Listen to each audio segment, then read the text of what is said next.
Well, hello and welcome to Wise Up on Air. Super excited to be here with you today. We've got an exciting episode featuring interactive music at the edge of technology, featuring Outcast 2, using Wise, and talking with Lennie Moore. But before we jump into that, let's talk a little bit about what Wise Up on Air is really about. So we're going to have a little bit of news up front. We're going to talk about some cool stuff happening in the Wise community. We're going to talk about what Audiokinetic has been up to out there in the world, as well as a Wise developer spotlight featuring, you guessed it, Lennie Moore, Outcast 2, interactive music. So let's go. How about some news? You probably are familiar with the Audiokinetic launcher. You may have seen it arrive with a new and exciting ability to go dark mode. And if you're not familiar with the launcher, one thing you should know is it is a hub for all of your Audiokinetic related endeavors. And so a great way to get a purview of what's happening. So right up top, you can see we've got all of the blogs listed along with things happening in our community, along with tabs for all of the different ways that you work in Wise. So from your project standpoint, versions of Wise, the plugins that are included, along with our integrations. So this is the place to keep your Wise and game engine integrations up to date. It's also the hub for Strata, our multi-track sound library. In addition to accessibility for our samples projects. So that includes the Wise Adventure game, our Unity sample, as well as our Wise Audio Lab Unreal sample. And just a great hub for you to keep in touch with what's happening at Audiokinetic. And speaking of keeping in touch, we released a blog last week from our lead technical support, Guillaume Renault, and he has laid out our development release cycle in a very clear and easy to understand way. This includes the supported versions of Wise, as well as unpacking some new exciting things about how we deliver Wise to you. And that is our simultaneous point release across major versions. So starting with the recent 22.110 and 23.11, we're releasing these updates simultaneously and have been working to bring those into our development pipeline with consistency. So exciting stuff for folks who are following along with us at each of these point release.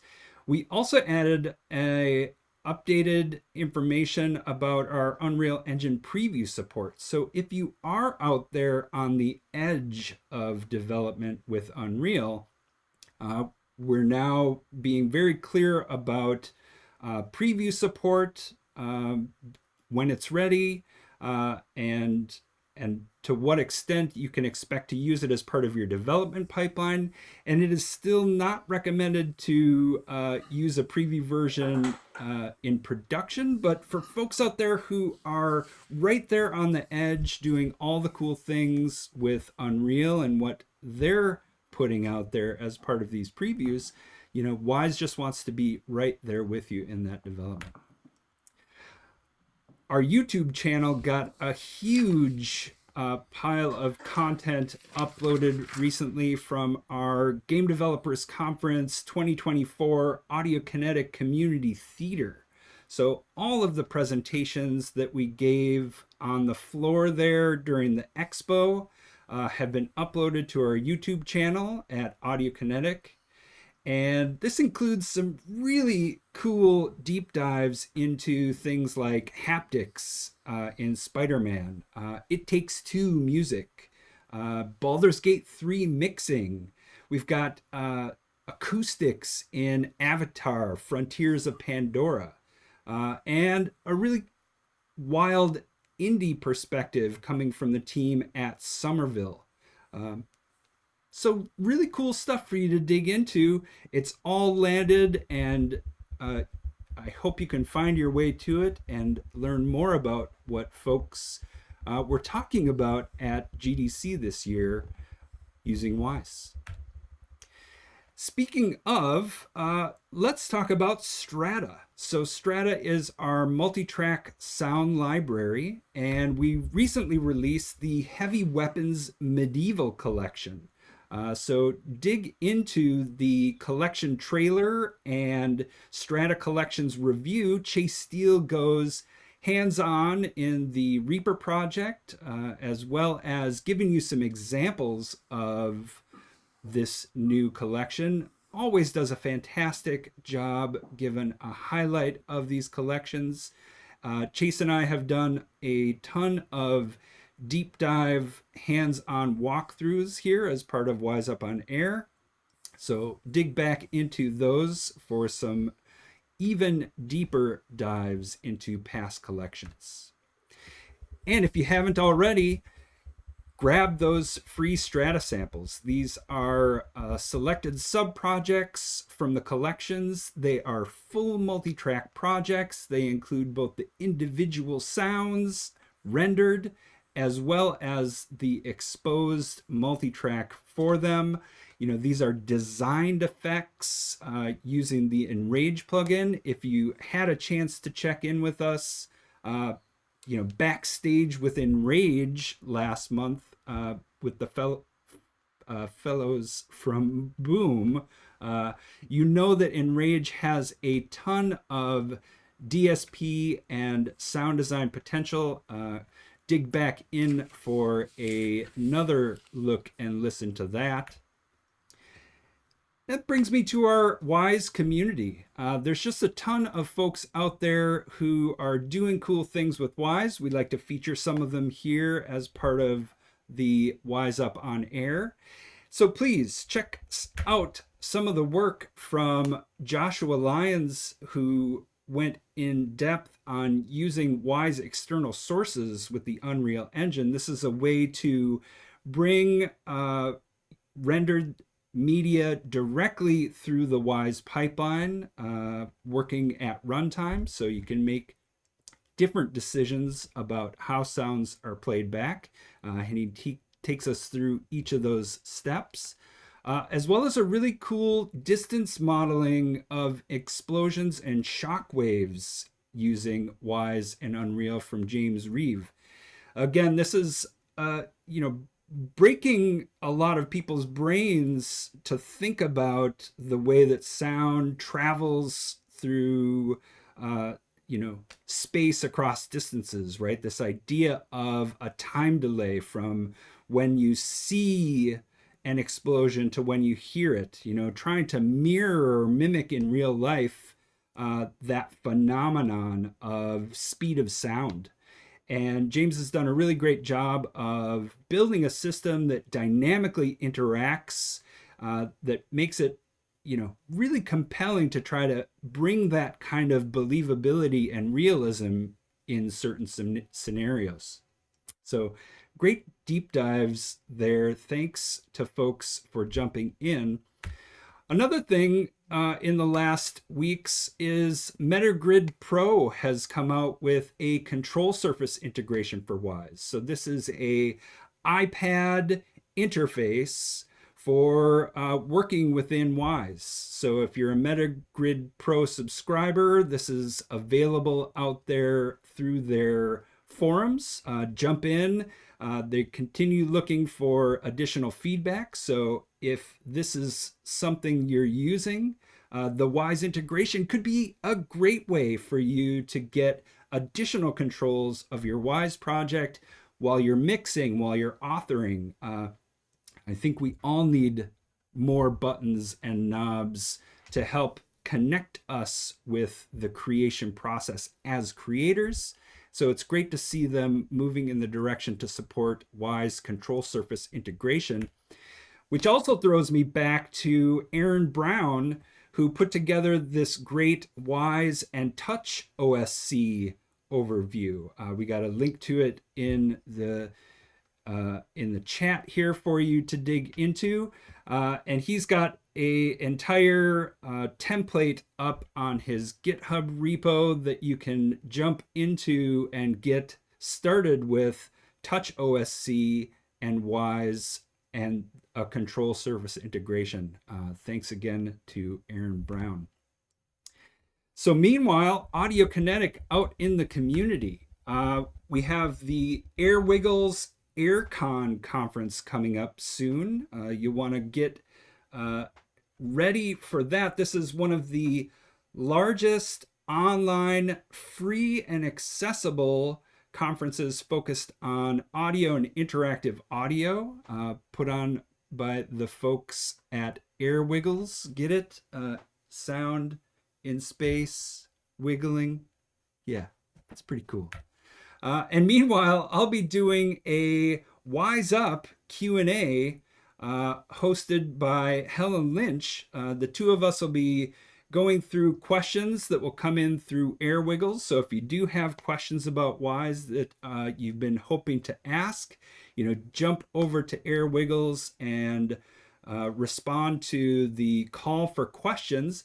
But really, it's just an informal opportunity to talk more about Wwise with the community. So I'm looking forward to rounding up with Helen, hearing from folks in real time as part of the chat over there, and really just happy to be a part of this initiative. Audiokinetic is one of the sponsors who's helping to bring this production to the wider community, and we're very excited to be partnering with them to empower this kind of access to experience folks, different perspectives, and hope you can join us June 10th through the 14th with this Wwise Up AMA on June 11th.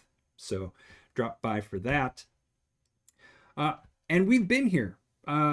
In March, we had a deep dive on Wwise Up on Air with the folks behind Baldur's Gate 3. They took us hands-on into their project, created a multi-band side-chaining system that they use to side-chain with magic effects. And also on the other side, they were expanding that ability to reinforce the sound of magic.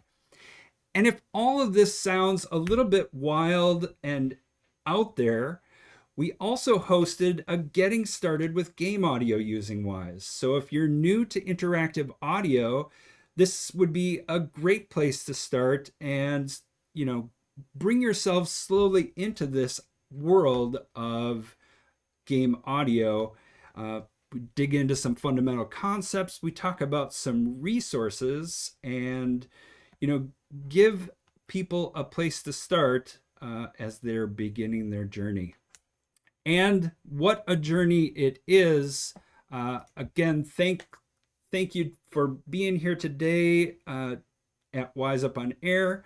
I'm excited to dig in. And with that, I'm going to introduce today's special guest. Welcome to the live stream, Lennie Moore. I'm doing great. Thank you for standing by. It's so good to have you here. I've known you a lot of years and am excited about the conversation we're about to get into. Up front, I'll just remind folks who are following along in the chat, please, weave in questions along the way and we'll carry them to the conversation. But in the meantime, hey, good to see you, Brian. Brian says hi out there in the chat. And Lennie, tell us a little bit about how we have arrived here today and specifically how you got here.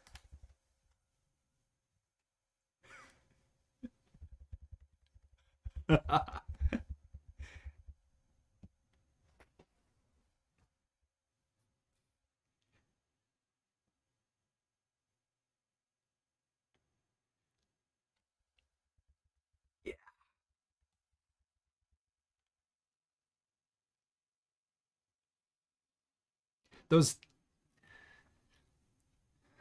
those darn Gophers. I think we need to get Bill Murray out here, have a Caddyshack moment, and it'll all be better. Wishing you a speedy recovery on that. Yeah.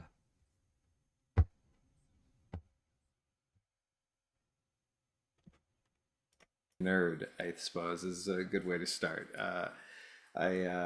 I've been into Wise for over a decade now, and I started off. It wasn't like a job that brought me to it. For those that don't know me, I am known as a composer and orchestrator for media. I've done film, TV, commercials. I focus mostly on video games because that's my true love as far as the puzzle of creating adaptive, interactive content. Uh, but yeah, it's like about, I think it's 10 or 15 years ago, I started using it just to get into the system and to think more about what music design was and experiment. And so, like, for over a decade, I've been goofing around with Wise and making it work. Uh, Taking a score that I had done and then putting it into Wise just on my own, just as an experiment, and then building the music system and trying to duplicate what they did.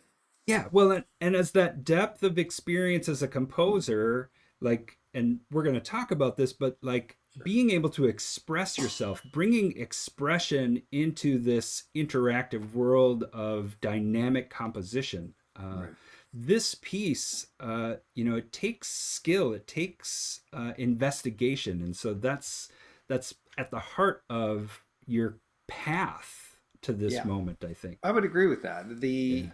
Yeah, for me, like being a composer for games is a little different than the linear media stuff that I've done in the sense that uh, uh, to me, I'm a hardcore gamer to begin with, and understanding game mechanics, understanding what the experiential aspect of being a player and exploring a world and being immersed in a world in the game.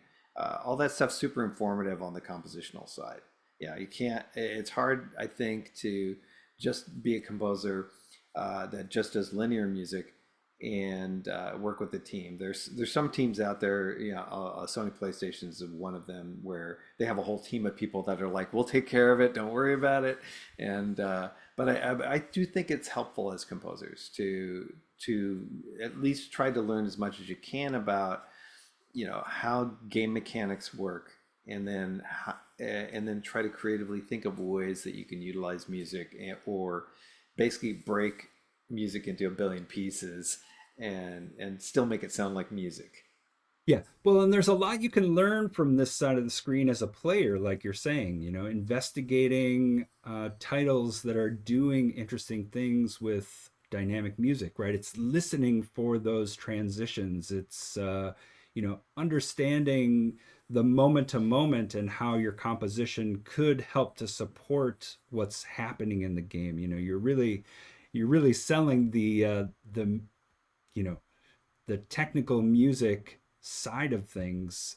It's its own language. Yeah, for sure. It's yeah, to me the technical, to me it's a toolbox thing. So it's just like like as a composer, as an orchestrator, you have a toolbox. And what do you draw from? So I just the game audio kind of elements. And it could be anything from, I always refer to them as horizontal and vertical systems, or a blend of the both, like a horizontal or procedural audio system, or jukebox style system versus a vertical layered kind of a system. And, that's part of, uh, uh, that's part of it. But then there's, like what kinds of game parameters could be fun to play with. What does the client say they want to do interactively? all those kinds of things are all part of it. And I think that's knowing how you can experiment around in your compositional craft and have that stuff in that toolbox, to me, is super valuable. Yeah, well, and I know we're going to dig into that toolbox during this conversation, but it's great to get some of those basics out of the way. You know, this idea of horizontal or vertical, or sometimes I like to think of it as sequenced or Right. layered, right? Um, Yep. some of the basics, as well as those parameter pieces, things coming in from the game that can influence what the music is doing. Right. One of the things we could start with is terminology. Yeah. I hate terminology. um, no, it's if like for instance, if you're a music historian, you learn all the terminology of how music historians will talk to each other. If you're working in Wise, you learn the terminology of how the Wise audio middleware works, and even in the game industry, when I go to a game developer conference or things like that, like there was a thing for the 20 something years I've been going to game developer conferences where it was like interactive music was in fashion, and then adaptive music was in fashion, and interactive music was out, and now it's a little bit of both, and it's just like procedural audio versus all these other things. They're just terms. And so just for those that aren't as familiar with those terms, just for me as a starting off point, I will say I don't care which terms you use. What I care about, like when I talk about educating others, is do you understand the concept? And do you understand it in your own mind, in whatever angle or whatever method that is? And you only have to deal with the terms when you're talking to other people, and It's finding true. a common ground. It's true because we are all building a mental map of what we know with regards to this, and I found this true in my career authoring with Wise. Right, Yeah. you build a mental framework of what you think is Right. happening, Right. but that does ultimately come into focus when you're trying to communicate that with other people. So with that, I'll say, if we throw out some terms that folks are unfamiliar with, give us a chance to clarify it. Let us know in the chat so Yeah, we for sure. can. Just what the heck is this? Yeah, yeah, absolutely. Cool. I tend to talk fast, so any of our international folks, feel free to chime in and say slow down. Yeah. So, whatever it is. Cool. PDX says hello as well and Yep. says these days he likes to say dynamic. So, okay. Yeah. PX has been a groundbreaker Yep. Yep. quite a while. Absolutely. Yeah, totally.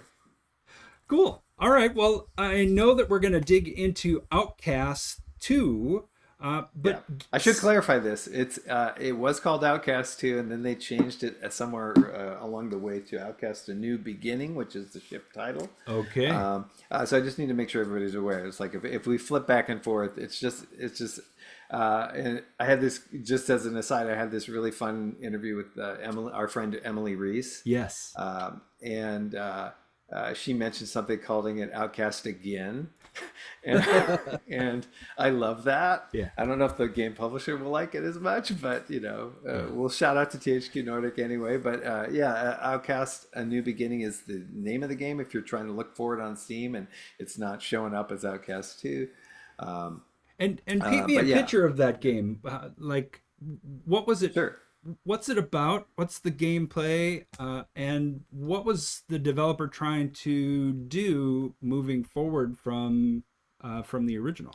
Yeah, it's a crazy story because both in this franchise, you play a character named Cutter Slade, and the original game came out in 2000 and or 1999 2000, somewhere around there. And if you've seen any of those old movies from the 1990s with Arnold Schwarzenegger or Bruce Willis, the Die Hard movies and stuff like that, you know, Bruce Willis's character in Die Hard was John McClane. So all the names of the characters. I think Arnold Schwarzenegger's character name in predator was Dutch. So, so there was that thing in the 90s about like names being in a particular kind of style. So, modern times, Cutter Slade just sounds weird. But you're basically your hero character. You're a warrior, and you're here to save the world from impending doom. And it's an adventure game, both the original Outcast and the Outcast and New Beginning game. It's an adventure game, and it's a blend of exploration, combat, a little bit of, or a good chunk of like, hey, take this to this other village kinds of stuff, which, if anybody's played Red Dead Redemption and you're on a horse for 40 days trying to get somewhere because you got to go talk to somebody. There's a little bit of that as well, but one of the distinctions between the first game and this current one is in the first game, it was one of the very first open world games. It might have been the first, but I'm not 100% sure. And as in with open world games, you start off walking, and you walk a lot, and then you jog and maybe run a little bit.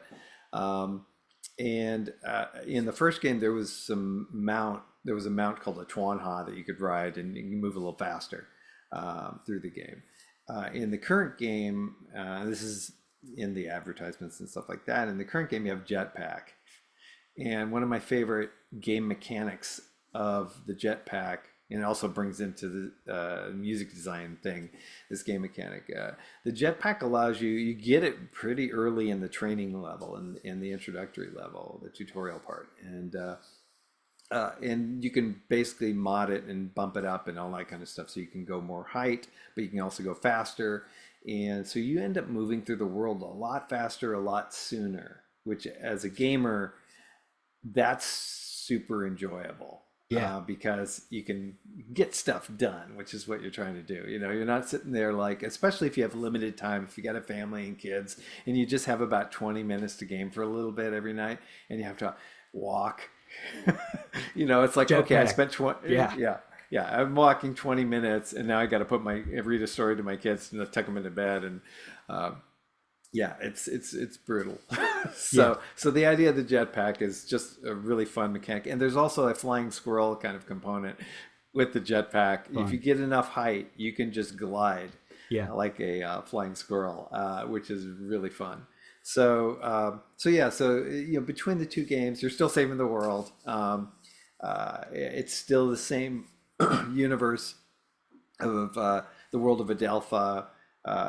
Which is this beautiful, just really pretty looking world, and the indigenous folks that live there, which are called Talon, and you're trying to help them out because the greedy humans are trying to sap all their resources, and then your job is to kind of help them defeat corporate takeover. There you go. There you go. That's sort of my nutshell. It's not an official one, but like for me, it's more like one of the things that was happening internally with the game development team was we were looking at different reviews, and one of our favorite reviews was somebody who just wrote it was like 2 sentences, and it was like 90s grandpa, tries to save the world and set up it's like a Woodstock festival,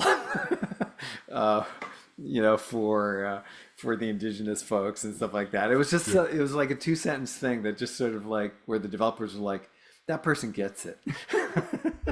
So, nice. So I love that.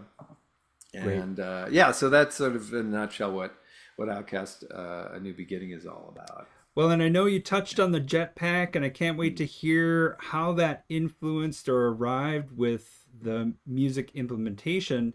Do you want to talk about some of the goals that you had for the music systems? You could talk about how that iterates forward from the previous game, or, maybe, again, whenever we're trying to represent a game and its mechanics, well, you work with what's there. So tell us Yeah, a and little it's bit about that. actually, Yeah. yeah, it's really a good comparison. I mean, the other part of the story is taking 25 years to do a sequel, and that was just, people can read into it more. I think Wikipedia has some pretty good stuff on it, but it was basically, the original publisher went bankrupt. The IP wasn't released for many, many years, and took the developers a while to get the IP ownership back, and then finding enough funding and financing to get this new one done.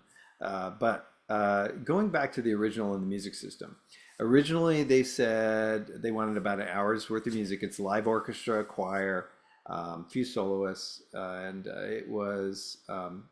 it's all acoustic, no synthesizers, no samples in the original one. The the mechanics were, you had, this is the CD-ROM days of PC computers. So Yeah. you had two discs. One disc was the game content and sound design components, and that all got loaded onto your hard drive. The other disc was a music CD. So it was using Redbook audio, and it would basically, you had the music CD in there, you'd start the game, and all the music tracks were just like you're playing a music CD, and it would just move from one track to another. And the game mechanics, the fun mechanic about like that old school Redbook audio was, if you wanted to change a track from going from track one to track three on a music CD, there was about a quarter of a second delay from when the read head would, you know, disengage from what it was playing to jump over to the next thing. And as a game mechanic, when you were going from like environmental exploration music, um, and it was a blend of a bunch of really long exploration pieces that were like 7 minutes long, which was really unusual for that time period. And then these 2 minute battle cues that were we sort of did versions that were more like 4 minute components of them.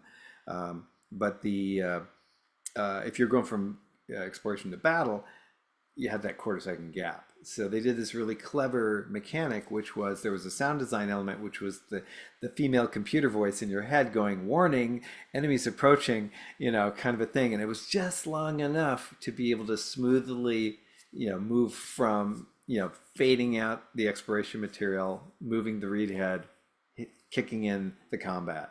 So some of the mechanics in those days was like pretty much try to find a good hack. Yeah. And yeah, so compared to what we're dealing with now, the music system that I did for this one, I had certain goals, but one of the things that I thought would be sort of a central goal is I wanted it to be a very modular system. I wanted to have elements that I could utilize in the way I broke down my elements was as many interesting possibilities as I could.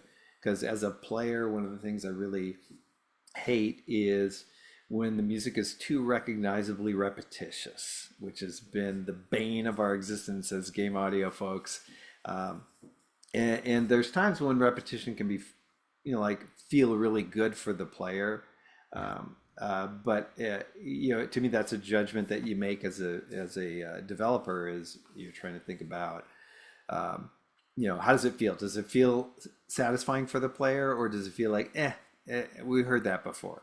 And that, so part of it was limiting repetition. I did that through a bunch of different ways with the new game. In the old game, I'll get into the new stuff because it's a little more complex. But in the old game, limiting repetition, even though there was a lot of music, if you were in one region, it was just one piece of music for that region. So Yeah. the way we limited repetition is we didn't use a short 1 minute looping piece of music. We used a 7 minute long piece of music, and then in the composition, I treated it more like a tone poem, Yeah. where I could develop the musical ideas over the 7 minutes. So by the time it gets to the end, if you just stayed in that area for 15 minutes and heard it twice through, I made the composition and the orchestration interesting enough to where it would move away from things and not sound so repetitious. So that was a way to work with things that way. In the current game, like I kind of use similar things that are like sort of on my bucket list of things I hate as a gamer.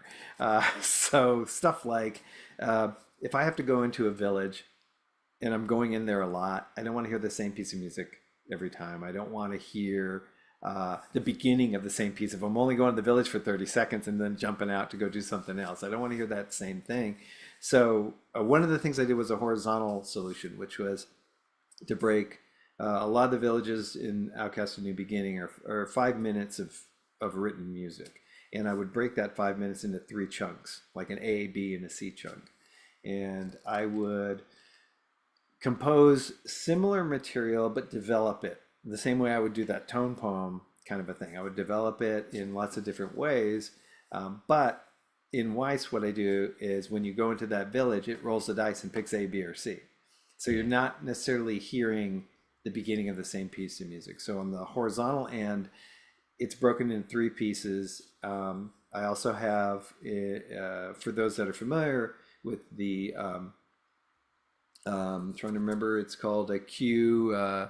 Music cues, custom cues. Yeah, custom cues. Thank you very much. Yeah, so I use custom cues within all these exploration pieces, so that if I was going from one area to another, it would jump to a custom cue and not go to the beginning. Right. And the custom cues were at the beginnings of musical phrases. Yeah. So it made it feel very, and then I'd just do a nice little crossfade so that it would sound as smooth as possible.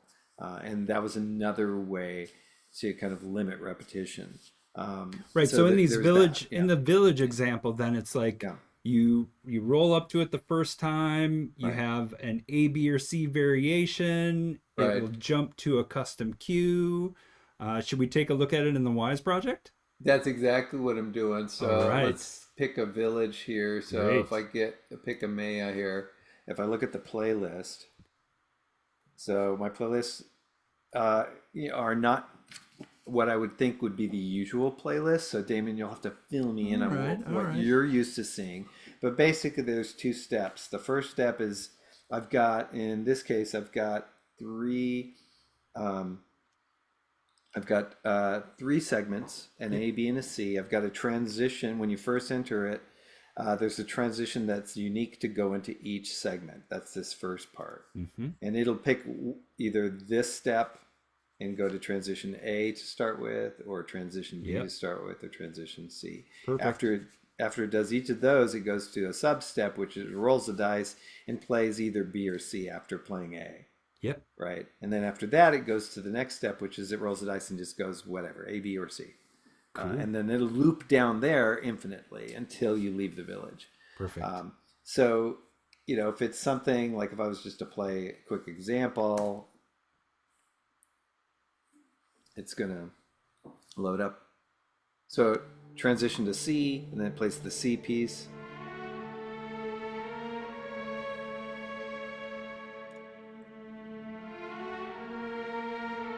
And then it'll start randomly going to the next segments and all that. I also have vertical components as well, which is the first time we have these activity levels, which are like a sort of a switch, a music switch kind of system.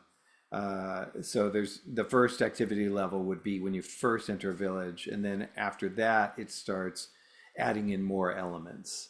So there's a lot of vertical things going on. If I showed as an example, so there's like we recorded a live orchestra, but we did them in pieces, like brass and percussion were together, woodwinds, harp and piano were together, high strings, violins and violas were together, low strings together, and the choir was together. And then a bunch of soloists did percussion, and we have hang drum played by Manu Delago, who tours with Bjork. Tina Guo played some cello on it.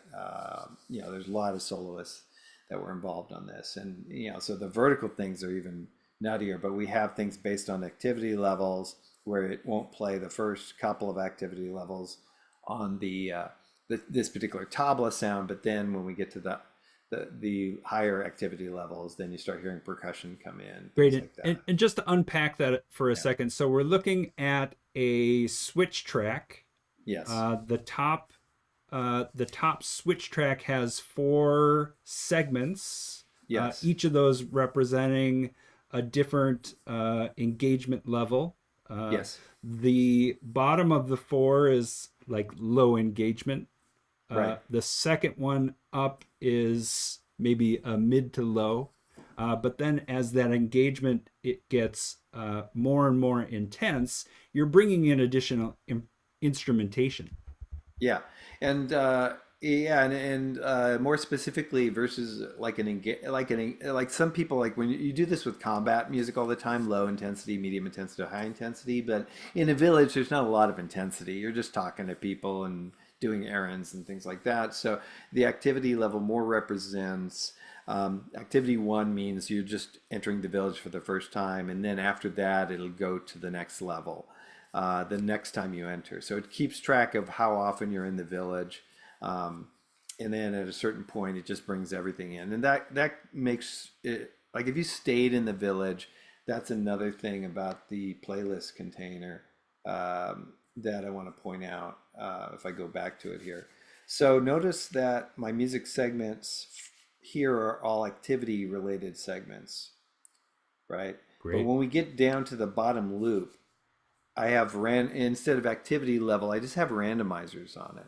Cool. So those elements, like the tabla part or the tabla variations, those elements will just sort of randomize. And so it'll either not have a tabla or it'll have tabla one, take one, or tabla take two. Yeah, and in that way, after you stay in the village that first time, you get the light version, and then after that, it starts randomizing more. So you're not, if you're going to be in there for an hour, which early villages or early little towns and things like that, that's typically the case in gameplay. Yeah. You can definitely, do. To me, this is another way to keep it from being too boring. Yeah, well, and this is, you've just shown three really effective ways to limit the repetition, right? One is through this sequential randomization. Right. You've got the activity level, Right. which brings in different instrumentations using the layered approach, Right. and then just the randomization that you use as part of the regular loops for an environment. Right. So this is more of the randomized level where I'm just using randomizers instead of music switches Yeah, to do variations. yeah, great. Yeah. So there's that, and there's also, just so you're aware, so I'll pick a Tina Guacello. Like one of the things I did with the soloists was I told them, hey, here's the melody.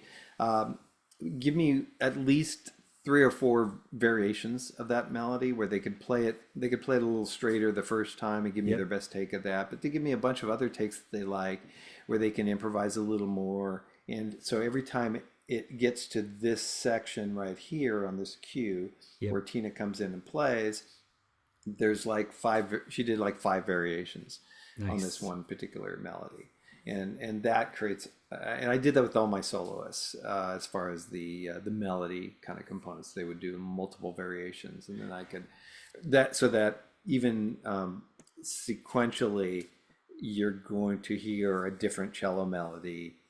With it could be a subtle variation, or it could be something a little more drastic. That's great. And that also limits the repetition kind of component. So randomized stems, melody variations, yeah, things like we'll use real-time parameter control components for things like combat, where it's like a combat danger level that would be on a parameter, a game parameter, and Yep. then that is like the equivalent of a game, like combat intensity kind of a thing. Sure. And you're using those RTPCs or real-time parameter controls to change between content? Or are you also doing some volume or filtering based on those parameters? Let's look. So, yeah, so if I look at my small combat here, right? So if I pick, let's just grab this one for example. So I've got, and if you see things grayed out, it's because in this music system, I have stereo assets as well as 5.1 surround assets. Got it. So, and that was originally when I talked to the developer, they're like, give us both. But I think for purposes of the gameplay, they've just been running the music in stereo, but they could always just, we could always just assign 5.1 for those 3 people that have surround speaker setups. But here's an example. Or So if I go, or virtualize your 5.1 in a headphone based spatial audio right, experience. Oh. there you go. So here is one example. So I've got a component here, which would be, this is a synth kind of component. And I have it set up where our combat danger level, as the danger level goes up, I fade out the synths because I've got crazier stuff happening. Sure. And it's just sort of like I'm using it like a mixer, so to speak, Yeah. as the game parameter shifts. I'm bringing in different things, but also Let's hear it. okay. So let's see. I'm gonna make sure I've got Oh yeah, look at, and you've got some got a few things going on RTPCs here. and states that you might need to set. Right, Because again, it's this this part of Wise authoring is all about auditioning, making sure that you have the settings mirroring what the game would be Right. setting. totally. So in this case, I'm gonna just set the combat danger level to 0, and just play this one segment. Yeah. So there's our Right. synthy element, maybe. That's some electronics, and now I'm just gonna start bringing in.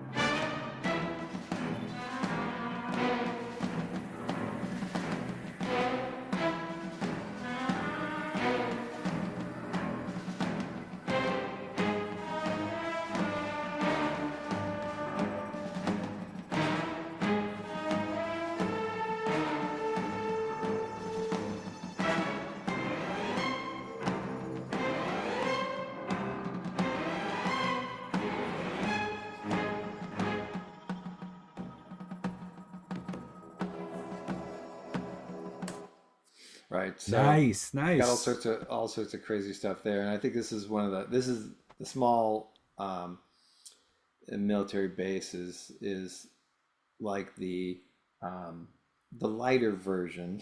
Okay. Fast creatures would be nuttier. So let's see, stems. So this is when there's just packs of really fast creatures attacking you. So this is full version, full on danger.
So that'd be one segment. And, I've got a lot of percussion hitting it pretty hard, but I also do things like bring out the brass when it's a lower combat level, all that Yeah. kind of stuff. That was sounded great.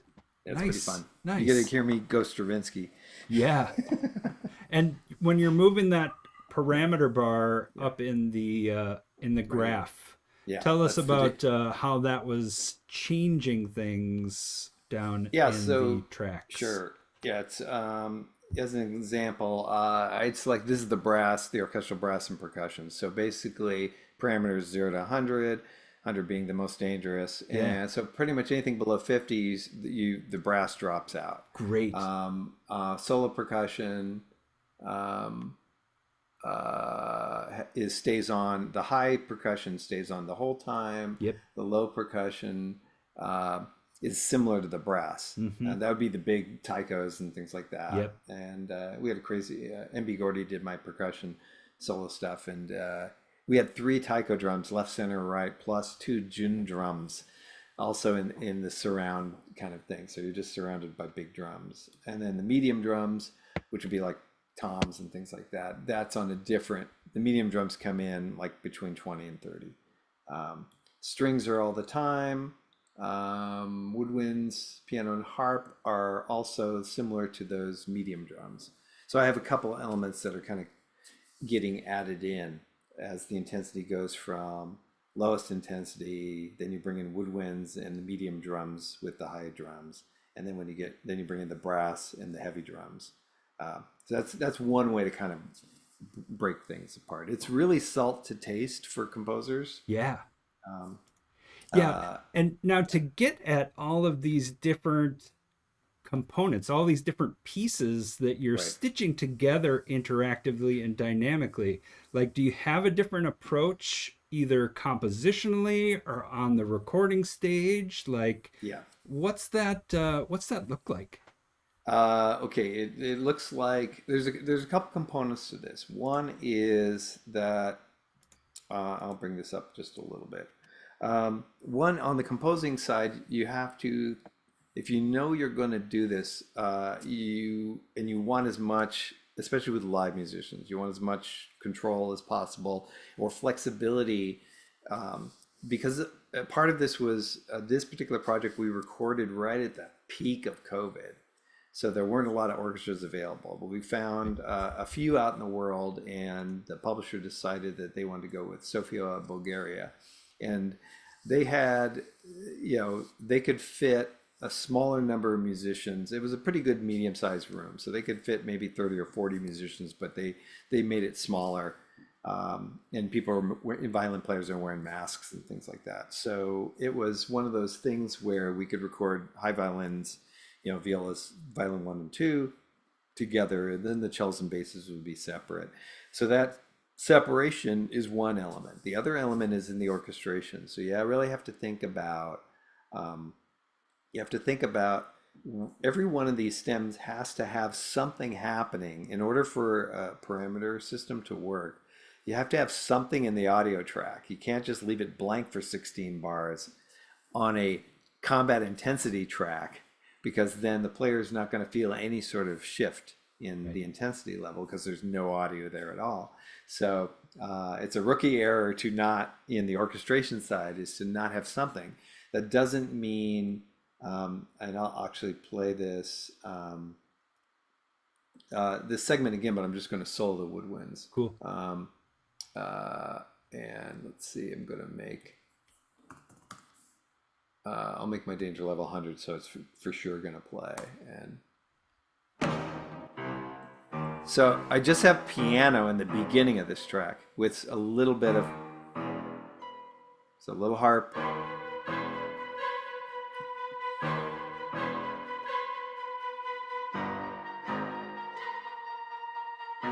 Right, so that gives an idea of, like, you don't have to have it 2D the whole time for whatever group you're doing. Yeah. And the same thing with the strings. If the strings are going to be like high strings, and like this one was both high strings and low strings together, I could have just the basses and cellos playing in one section and then bring in the full string section in the middle, but there's always something on that audio track.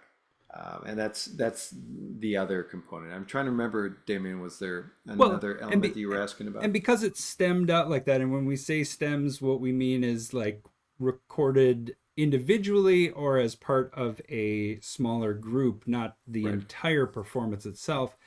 So you're saying that, by having all of this content, well, when you arrive to the implementation side, you have what you need. Right? Yes. And you can make choices about it. If you want to, it's easy to remove stuff, right? It's hard to add it back in after you've left the soundstage. So Yeah, exactly. And even with that, like as far as the one of the fun things that occurred when we had figured out the list of all the music content that we had to make, and this is an open world issue more than anything yeah, else, but I think it's also in a lot of game design. Like, because I mentioned this earlier, the jetpack. yeah, Okay, so if you can move faster through an open world, that means you're going to be transitioning from one chunk of cues that are designed for a particular area into another chunk of cues into another chunk of cues. You're going to be transitioning a little quicker if you're moving fast. If you're just running around, it's going to be fine. And then trying to find the transitions, yeah. and I just used a simple transition thing, so it's literally something like this, where it's just a little Okay. percussive rumble to get into something. Yeah. And what does fast mean to you? Like if you're moving fast across these regions or transitions, like every minute, 30 seconds, 5 minutes, what's fast in Yeah. an open world game for you? Um, I'd say 30 seconds to 1 minute, you may be moving from one region into another. You might go from Yeah. a forest into the grassland area Got or it. grassland into a village. Yep. So it could be up, it might be a couple of minutes, Yeah. in between each section. Gotcha. But yeah, just having these little bits of glue, this was not in the original music design, but I realized I need 100 transitions. And this was after we recorded the orchestra. Sure. So I used a lot of synth elements and took some of the percussive kinds of audio that we had, Yeah. and would just do a little edit and then use some of that material. So from the existing recordings, you built these transition segments that are just Yes. little like smoothing out the rough spot, similar to that Red Book audio trick you were talking about Right. with the voice, where Totally. you're just kind of smoothing over these moments between different kinds of music. Yeah, so on the bigger combat with the droid army kind of fighting, it's more like something nastier. So you get Nice. something like that. And one of the things I did was I looked at what's the starting modality for each segment, and I'd make sure, I would match that. And even with that, this is another point, even with transition. So we did a lot of synth elements, but I asked my guy Alex Karlamov, he's also known as Atsuri. He created a lot of my music sound design elements, and so like a lot of times I would give him, he'd give me like three variations of a particular blast, and then I would just randomize it. So it'd be something like that, or if I kicked it in again. So that's a single combination of three possible Yeah. tracks, and then it'd be a blend of like 4 to 6 synth elements. So there's also a ton of variation even within something as simple as a transition. And I love how, one of the things that you set up front was that, limiting repetition as one of Yeah. the goals. And here we are again, like you're finding ways to limit that repetition, adding these randomization elements. And again, it's all kind of pointing back to that goal of making sure that it's unique, and Yes. that it's delivers on the believability of the experience by not just repeating itself over and over. Yeah. And to me it's kind of fun. And just is it playing around with just a simple thing like like this is a one measure swell, kind of a transition point. If I play this with all the randomizers on, that's one version. If I play it again, different percussion elements, some overtones, different things like that. So that to me, it's in some ways it's a little more subtle, but it helps things not feel too recognizable. Nice, Yeah, nice. And we have a question coming in from the chat sure. asking, what's the DAW or composition process, as you're getting those deliveries from the orchestral recordings, like where does that start for you? Um, I want to make sure I understand the question. Let's see. It's what Are we DAW talking and about just VST did you use to produce the tracks? okay? What are your favorite plugins? Which is always fun. Uh, Shadow Hills Mastering Compressor A, but Wow. that's one. But no, the DAW I use is I'm using two DAW software tools. I'm using Pro Tools from the recording sessions, and when I was originally doing demos, that was all done in Cubase, which is my main DAW that I use for creation. But there's this other DAW that I use that is this is the way I compose. So I sketch everything out on paper on a sketch form first, and then and for me that's the fastest way for me to write. And then I will, if I have time, I will plug it into Cubase with my samples. If I don't have as much time because of the writing schedule, I will hire people to do the demo stuff for me, and we just make sure everybody has the same sample libraries. Um, and they just send me stems of audio, and then I can plug it into Cubase, add extra things that are custom that I have, like my favorite Duduk sample or something like that, and or if there's a particular percussive or electronics, all the electronics I would do. So in essence, what that means is instead of me spending, if I'm spending 4 hours composing a 2 minute cue, I can spend a half an hour just adding in the last little touches of MIDI components like synths and things like that, and do two cues in a day, Yeah. and versus and then somebody else is busy and they're getting paid and they're going to game credit, which is awesome. Yeah.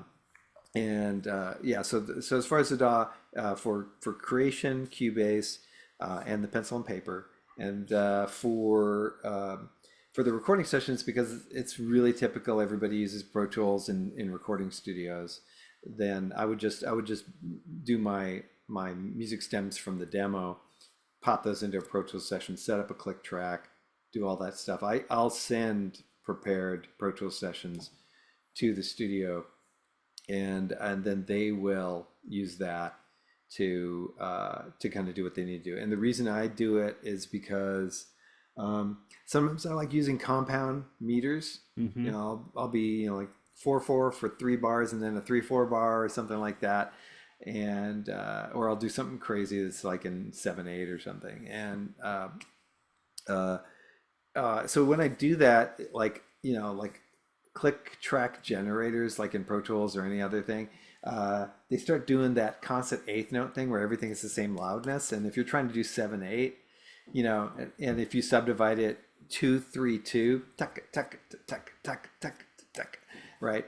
You're gonna hear ta ta ta ta ta ta ta, and you're gonna get lost after about 3 bars. Yeah. So it's one of those annoying things when you're recording with real musicians is like I'm doing all that prep work to kind of make it easier. But we use Pro Tools for that, and then I also And so similar. what you Yeah, mean is you'll lay in that accented click yes, track to make sure that folks are not getting lost yeah, because exactly. And I have a because sample of yeah, an old UREI click that I use all the nice. time. Nice. And Okay. Logic's one, it sounds pretty. For those Logic users, the click sample is close. The Pro Tools, UREI click sounding sample is pretty close.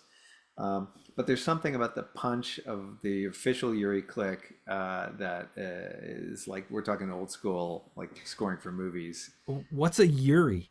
UREI for those that want to check the spelling on it, and it's a box that basically have these little dials on it, and Okay. you have to think in film. So you get 24 frames a second, 8 sprockets per frame, and so a 24/0 click means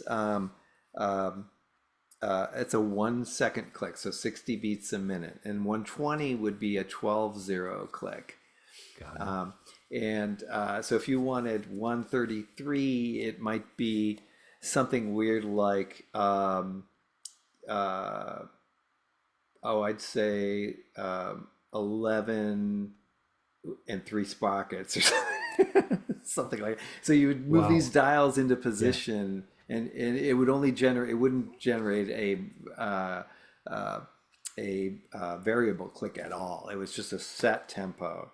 Right. And the way people used to score movies was a lot of times we would just conduct a picture, Yep. and sometimes there would be a click that we would just record to a click track. Sometimes you would just have a stopwatch, and you just know I have to get through this much music in 30 seconds, and then at the 31 second mark we have to be on bar 48, and Wow.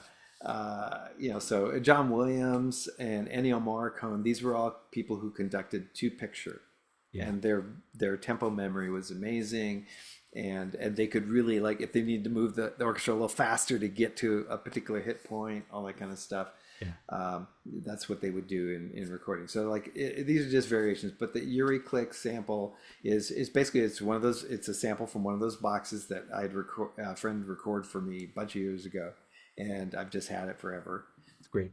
and it works awesome. So yeah, but I set it all up because I can do things like 2 audio tracks of click, Yep. where if I'm going to use the 7/8 example, I can have one audio track be the pulses. So if I'm 2 3 2, like I said, ta ta ta ta ta ta.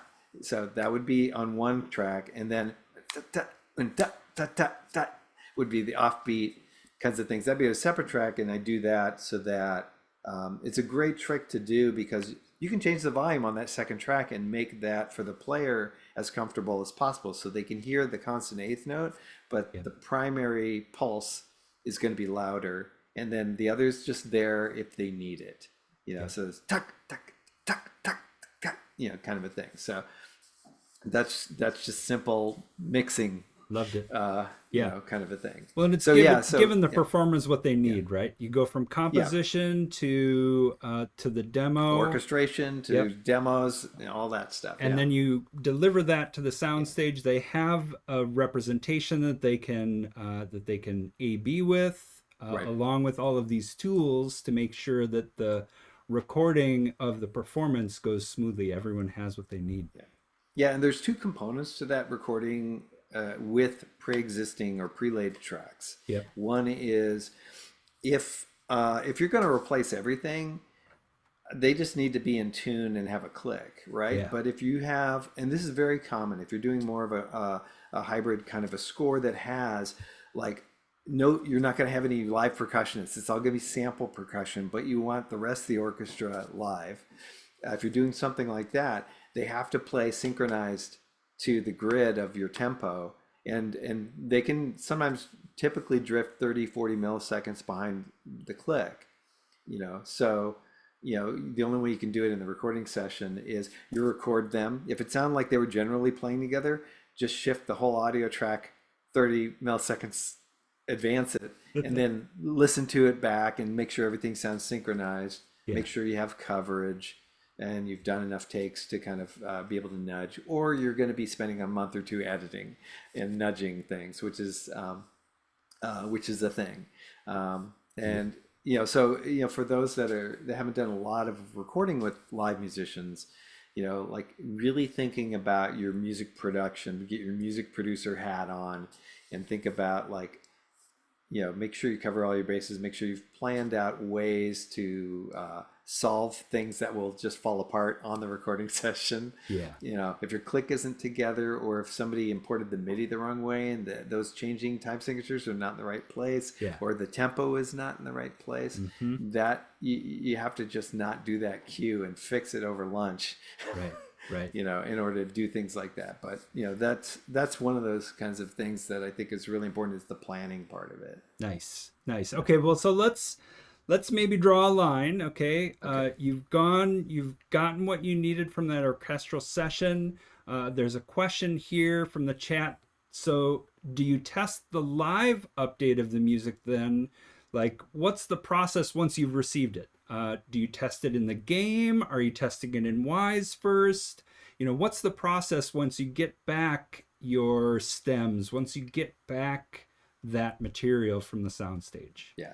So when you and keep in mind, a lot of times you're doing multiple takes, and it depends on where you record. So, for instance, if you're recording in what I'd call it more the top tier performance wise of media scoring. So that's places like London, San Francisco's awesome, Los Angeles, Nashville, Seattle, those kinds of places. Generally, they're very used to recording media work for film, TV, games, things like that. If you're recording with an orchestra that does mostly concert music and touring, then they really follow a conductor's stick and not necessarily a grid click track kind of a thing. Or, so if you're going to do 16th percussion samples and you want the orchestra to really play tight on an action cue, you're going to need a bunch of takes because they're used to playing as an ensemble and they sound great that way. So what I get back, and because Sophia, I hadn't used Sophia previously. I'd used a bunch of other different orchestras around the world, but Sophia I hadn't used before. We ended up doing a lot of takes to just get performance things and get enough coverage. So like sometimes I'd have 10 takes, which is unusual. But there'd sometimes be 10 takes, and now I got to go and I have to do an edit of what's the best versions of the takes for what I would call a full mix. Yep. And then I had my mixing engineer, Judy Kirshner. She was doing the mixing, and similar to the thing I mentioned earlier with demos, Judy and I would have the same plugins. Yep. So basically I could send her a Pro Tools session with all the audio assets. She could do her mix and send me a single little Pro Tools file, which is not very big. Yeah. And I could load that up and boom, I'm listening to her new mix. Right. And so she would mix everything. And then after that, I'd start, as I'm listening through stuff, I'm thinking about how I'm going to break things into pieces. And so it's more a job of curating. Got it. The material. So I may have had some ideas about how I wanted to do it based on how it was orchestrated, like especially things like combat intensity, brass might be more intense than other things. So, but even in the game, just as sort of an example, like all my combat cues are not curated the exact same way. Like some combat cues, like the woodwinds, the light version of the combat would not have any strings. I would just have the woodwinds because it kind of did the job of that. And then other times it would just be like high strings only, no basses. I'd save the basses for more intense kinds of things. Got it. And so you're I would change it. You're stemming out pieces of each composition to fit your idea, or their where they fit in your idea of the system. Yes. Coming into Wwise, you're hearing them all together. You're able to audition them there with the system as it's evolving or falling into place. Sure, and part of this process would be like you don't do the entire score. You do what I call proof of concept. Yeah. Right. So you do like one combat cue, you do one exploration cue. Yeah. And so like as an example, I would take the combat cue, I'd get my mix, I like my mix, and then you start curating how do I want to break out what would be the stems? What are my sub mixes going to be? And then I'll pick and choose what I want in each thing. So one example with percussion, the solo percussion especially, because that was all separate audio tracks that MB Gordy did. I just kind of mix it high, mid, and low. That seemed like a logical way to kind of break things out. But sometimes I would have a higher pitched percussion in the middle, because it felt more intense being there than in the high percussion being lighter. So basically you start listening to your mix and you look at all the elements you have, and then you pick out of those elements what is going to be assigned to a particular submix or stem. Yeah. And then I burn those all out. And then once they're all bounced out, then I'll load that into Wwise. Yeah. and then I can start building it and experimenting around, and I may have some ideas about how I want to control it. That danger level kind of element, that parameter control it's a very direct, easy, simple kind of thing. It's just danger level, and it's just a fader move of like moving that danger level around and seeing how things feel. And then you test it out and kind of go, you know what? Everything sounds really great, except I need to change some of the percussion Yeah. components around, and then you do a little bit of tweaking. And then after you do like a couple of those cues, you start to figure out what might work more generally, so you're not having to reinvent the wheel every single cue when you've got, like in this game, there was 136 minutes of music. So, Yeah, any sort of we're big not even going to title. count the number of cues there, but Yeah. There were thousands of stems, and Yeah. it ended up being, I think it's just in the stereo version, it's 200 gigabytes.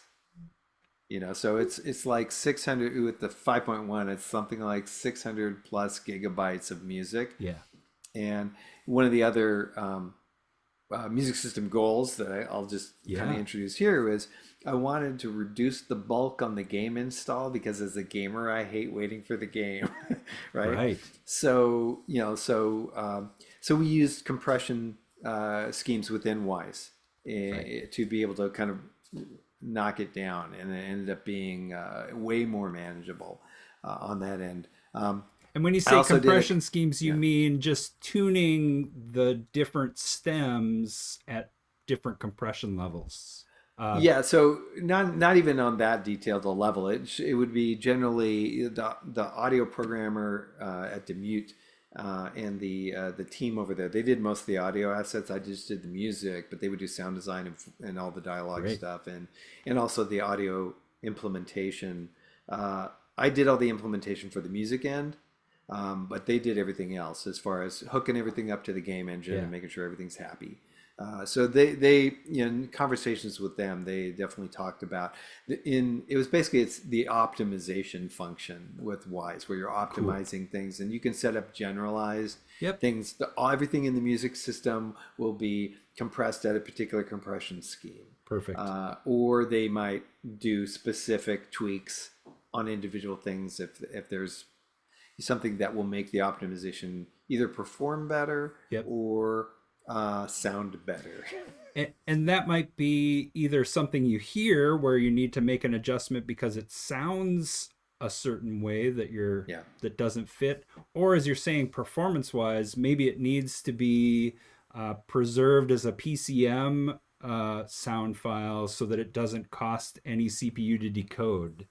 Right. That might be another scenario where you're making those choices over how to compress or not for different reasons. Yeah. And we can get into this later, but like one of the things we were talking about previous to doing this today was the idea of breaking Wise.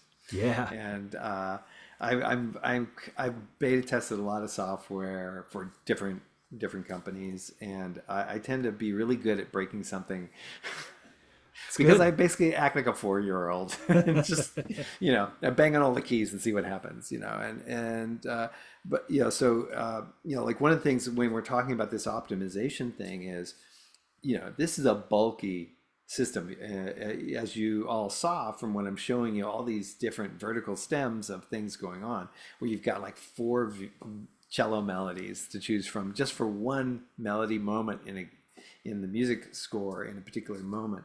But every melody has lots of variations, and then there's all these randomizers and all this other stuff going on. So you're pushing it pretty hard, but even with that, I think because of the optimization that the Demute team was doing, they did a really nice job, because I kept asking them, am I pushing this too hard? And they're like, no, it's fine. It's working fine. Yeah. Everything's cool. And keep in mind, it's not just, the game is not all me and my music and all that kind of Right. thing. The game is all the sound assets, and as well as all the CPU resources that are needed to make the game look beautiful and to make the mechanics of how you move in the game not too wonky or anything like Yeah. that. There's so many moving parts that optimization is a big deal. Well, it's a complex Yeah. combination of feel and execution, or if I Mhm. will, Yeah. and really, if I can say it, the access to profiling information in Wise to help the folks who have their eyes on that understand what are the resources being used. And so when you Yeah. ask the question of like, is it too much? Oh, okay, let me take a peek at the graphs, and okay, Yeah. this is the most intense the game gets. Yeah, okay, we're doing fine. Yeah. Keep reaching for the Mm. end of these ideas, because it's not until you know those limits that you that you need to Right. pull back And from them. outside of I've just been talking about audio assets, but Yeah, in Wise, in the game, in the Wise engine for this game, in the session, they had a reverb going on. Reverb is very CPU intensive. sure. They had compressors, limiters, EQs, all sorts of effects that were the built-in effects within Wise to manage things like, taking the music and doing a little bit of limiting and things like that so that it would sit and work well with sound design and dialogue and all those other things, Yep. auto ducking so that when the dialogue was happening, the music would dip a little bit. Cool. But yeah, just the fact that they used the Wise Reverb, you know, is one of those things that could potentially break something. And because you mentioned, maybe having to bake in certain kinds of things. Sure. So if it was too much, it would have been something where I would have probably had to go back and do a little bit of mastering, limiting kinds of things on the individual stems, and then rebounce all those out and replace what was there, so that we didn't have to use a limiter in the engine Got it. to do stuff like that. But they were like, no, it's fine.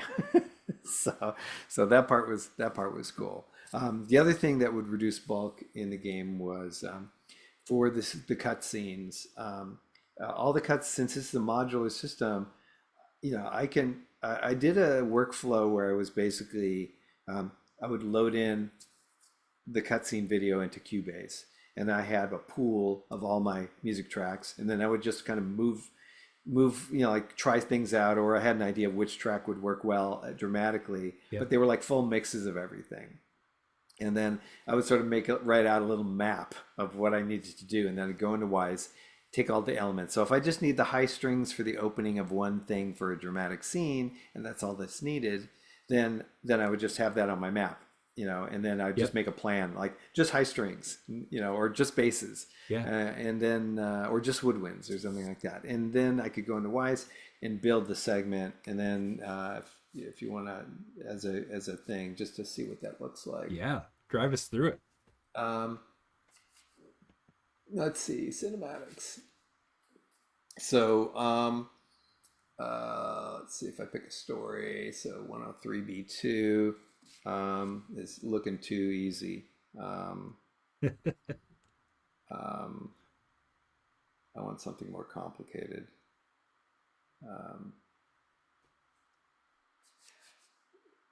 So this is not crazy. Maybe it's 107, 108.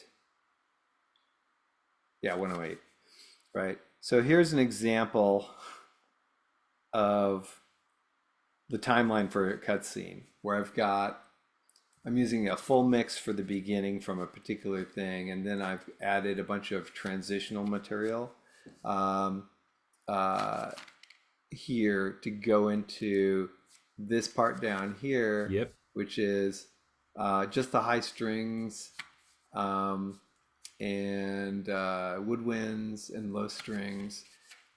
So it's just from particular material, and then after that, a couple of edits to kind of make a nice smooth like ending of a phrase, and then there'd be another transition to go into something else, which is like something I grabbed from a full mix of my end credit material, Yeah. and then a little tail that I crossfaded into, and then from there jumping down to another thing, jumping down and fading into another thing.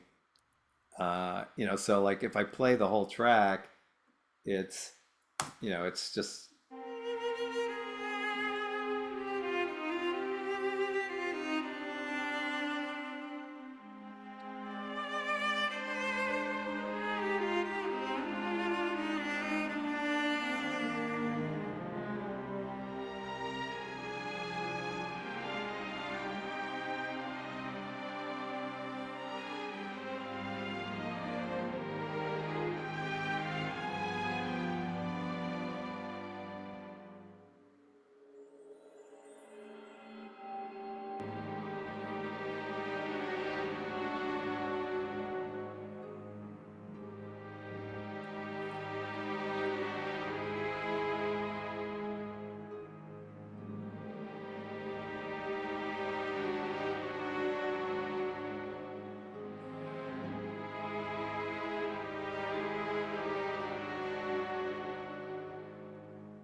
So that's a little snippet, where it's kind of moving. You might have heard a little digital click, but that's just because I'm running not through my UAD audio, because Yeah, Zoom does not like UAD audio. right. Well, it I'm just sounded running through the windows, sounded you know. fantastic over here, and Yeah, easy to hear the transitions that yeah, you're scoring as part of that cinematic. And again, like you said, you're reusing clips or pieces of music that yeah, already exists throughout the rest of the game to yeah, underscore or score these cinematics. So yeah, you're able to just kind of grab from your deep well of mm, music stems, right? Individual right, little pieces, and then dynamically or make curated choices on how those fit together for the yeah. cinematic. It's also a really fun thing to do just on a creator kind of level, because like I think, like when I'm developing compositional material, right? There's this, like, going back to the toolkit, there's a bag of tricks that I use that are ways that I can develop ideas. I can Yeah, sequence a melodic idea. I can modulate. I can change keys. I could have the same melody but a different bass line, and it all of a sudden has a different mood to it. yeah, There's a billion things that I can do. But in a modular system like this, it's kind of fun to experiment, because there may be ways to create something that sounds really beautiful that is from different pieces of music, mm-hmm. that tells a story a different way. And it's I think of it, there was an art movement, I forget what the time period was, it's called deconstructionist.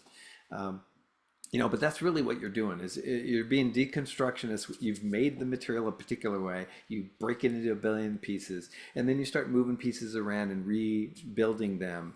And so, using Wise for this is like one way of kind of like doing something. And sometimes you learn a lot about, oh, I hadn't thought about doing it that way, or developing an idea that particular way. So you can really learn a lot as a creator just by like moving stuff around. Yeah, well, and if I'm right, you're also trying to express what the game is saying, right? And Yes, as that totally. is evolving, you're positioning, these ideas that you've had, that you've laid down and prepared, you know, to try and sympathetically resonate with what the game is trying to say. In the case of a cutscene, okay, that Yeah, can be really clear what is trying to be said, yeah, uh, and knowing the content, you can reinforce that with what you have in your bag. yeah. And on top of that, and this is more of a game development thing, especially with cutscenes. Cutscenes are usually done at the end of the process, right? So I had already recorded the whole score, and we didn't really record. We were going to reuse material from within the game, so we Yep. didn't really record specific music for specific cutscenes because they were not done. Yeah.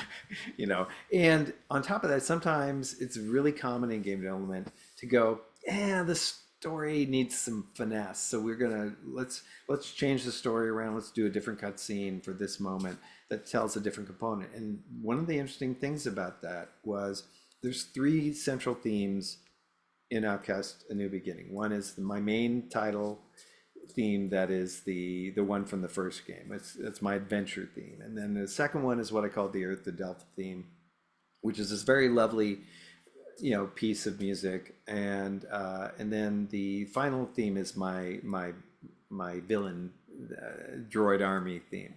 And so that second theme, there is a story component in the cinematics that I had no idea was going to be there. And um, and what ended up happening was, as I was doing particular scenes, I was looking at the scene going, I think that Earth to Delta theme would work pretty well here. Uh-huh. But I had not originally thought, like, so it ends up being a story element that's really important, that was not in the design from the beginning, but it's just sort of a happy coincidence that it worked really well for a story component that didn't exist when I first started scoring everything. Yeah. So part of it is, as a composer, is kind of knowing how to work material, but some of it's also just like a good dice roll. Yeah. And one of the things that you keep saying but not saying is that game development is a volatile and fast moving exercise for everyone involved, up It to can the be, yeah. point of release. When you say that the cinematics, weren't ready until later, you know, because the characters, the models, the script, these things are all coming together over the course of development and really don't arrive a lot of times until the end of a project. Yeah, and it's not every project. It's yeah, and it's one of those things where I think there are some game developers that may have a really strong story worked out right from the very beginning, right? So you kind of know where things are going. Or there's at least a lead producer or something that they know every aspect of it and they can help direct like the voice, they hire a good voice director and that person knows exactly what's going on so they can help the actors know the arc of what their character is going to be heading towards, all that kind of stuff. So there are some development companies that have that stuff worked out, and some are more like, and this is the same with film directors. Some are like, I kind of know most of what the story is I want to tell, but I want to be flexible enough to see what happens with the acting performances. I want to see what happens with the way the game looks. In the gameplay might also inform what the story's going to be Yeah. as well. So it's always a mix. Yeah. Every project's a little different. Okay, so let's bring it to a question coming from the chat then. Did the music system change a lot during development? Did you start one place and end up someplace completely unexpected, or did it, what was the path there for the music system over the course of development? So some things, my initial idea about what I thought would be interesting, especially on the limiting repetition, like the ABC segment kind of Yep. idea, the vertical variations, and real-time parameter control elements like danger level, things like that. Those are all pretty much. I knew that's what they were going to be. Cool. The only things that really changed, I mentioned this before, was sometimes I'd play test in the engine something and kind of go, I need to kind of do a remix on a couple of things because I want other elements in different places. All right. So there's that. But on top of that, like the transitions Yeah. to get from those didn't exist. Got it. So that was something as I play tested, Yep. I was like, shit, I need a lot of transitions. Yeah. And then So exponential. yeah, it was like, okay, I need 140 of them or whatever, and it's just like, Whoops. and so then it was about, I had to, basically you have to kind of shift on the spot and kind of go, okay, how do I solve this puzzle? Yeah. And it was really about, I wanted, it was a simple solution in that it's a one measure swell kind of a thing. But it's a blend of non-pitched components and pitched components, and the only pitched components are to guide the player into where they're headed into the next piece of music, which is why it's custom to each piece. I could do a generic cymbal swell like a lot of folks have done in the past, and that would work 50 times out of 100, but you'd be bored with the cymbal swell. So I was looking for interesting sonic elements, even though it's a very simple one measure swell kind of concept. And that felt like that was, I call it glue, because that's pretty much what it's functioning as. It's just functioning as things to glue two kinds of pieces of music together. So that didn't exist. In the rules setting of the rule system, that changed a bit. One of the things. And what do you mean when you say rules? Yeah, well, I'll show you. Okay. All right, so if I go to my music switch container, my transition rules, and then move this so that you can see them. All right, so originally, what I was doing was I was setting up transition rules using, and this is more of an organizational thing. You can see over here on the left, I would use virtual folders in the music segment to go, like cinematics are in a virtual folder, combats in a virtual folder. Great.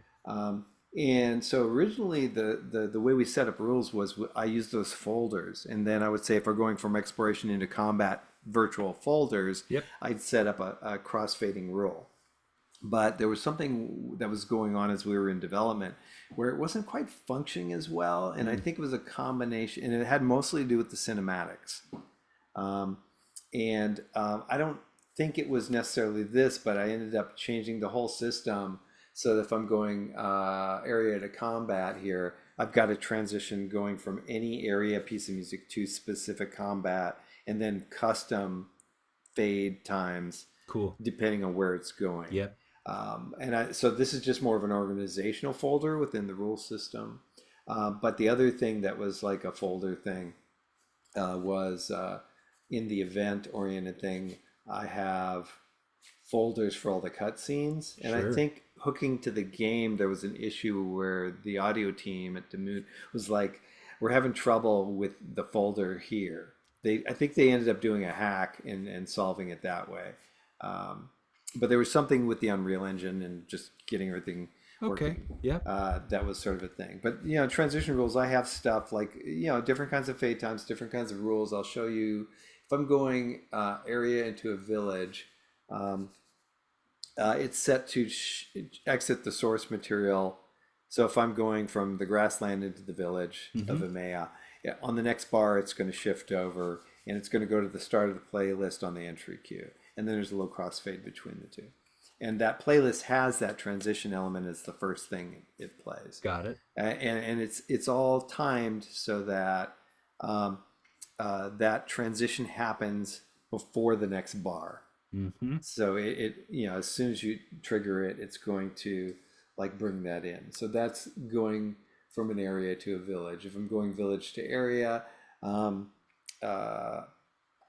I do a particular thing where it goes, the next bar transitions out, but it goes to a random custom queue. Nice. Nice. So then it doesn't go to the beginning of the grassland area. It's going to go to one of the musical phrases. Yep. That kind of a thing. So that's an example of some of the transitional rules. And that was a lot of tweaking. I had sort of a general crossfade between things kind of a thing before. And then I went very specific because the number of transition rules here is just crazy, cray. Yeah. Well, and between which is to everything. say that in your music system, which I see a lot, you've got a top level music switch container and you just fire that off at the beginning of the game and let states manage those transitions for you. Yes. And Yeah, it's totally. a beautiful And- way to work because it always keeps the music playing. And then you, as the music designer, are in control of those rules to get between different types of music appropriately. Yeah, totally. So if I was to do, as an example, let's go with the grassland. So I'm in the grassland. I'm doing I'm exploring, and let's see, game state, in game, right? So I've set all that up, and then my real-time parameter control. I'm leaving my combat at 100.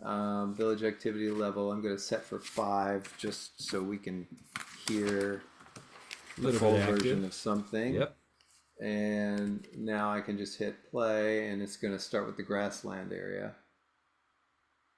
And it takes a second because this is a massive system. It's in the game it works looking more automatically. looking into all these tiny little places and making sure that the right thing gets started based on all of the different properties. Right. And then I think I have a fairly fat buffer,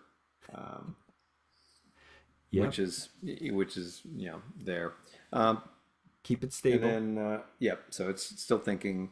Let's see what else is in here. Just looking through my little list of things. Like one of the things that's was sort of a thing with this was this version of Wise is it's not the current version of Wise, because in game development this is something that anybody in game development knows, is like you're using the Unreal Engine, but if the game was developed 3 years ago, you're using the 3 years ago version of the Unreal Engine, Yeah. because if you try to update it, it breaks the whole thing. And it was sort of the same thing with Wise. We started with a particular version, and here we go. So Come this would back be to the them. grassland material.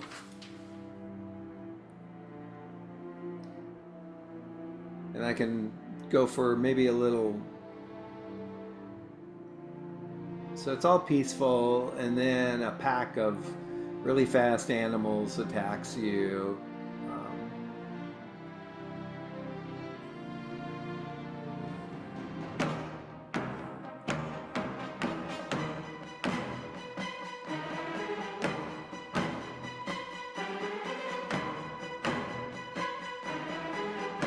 And you kill off the animals.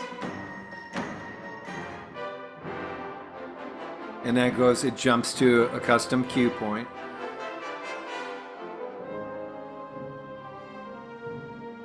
Nice. And then jump into a village.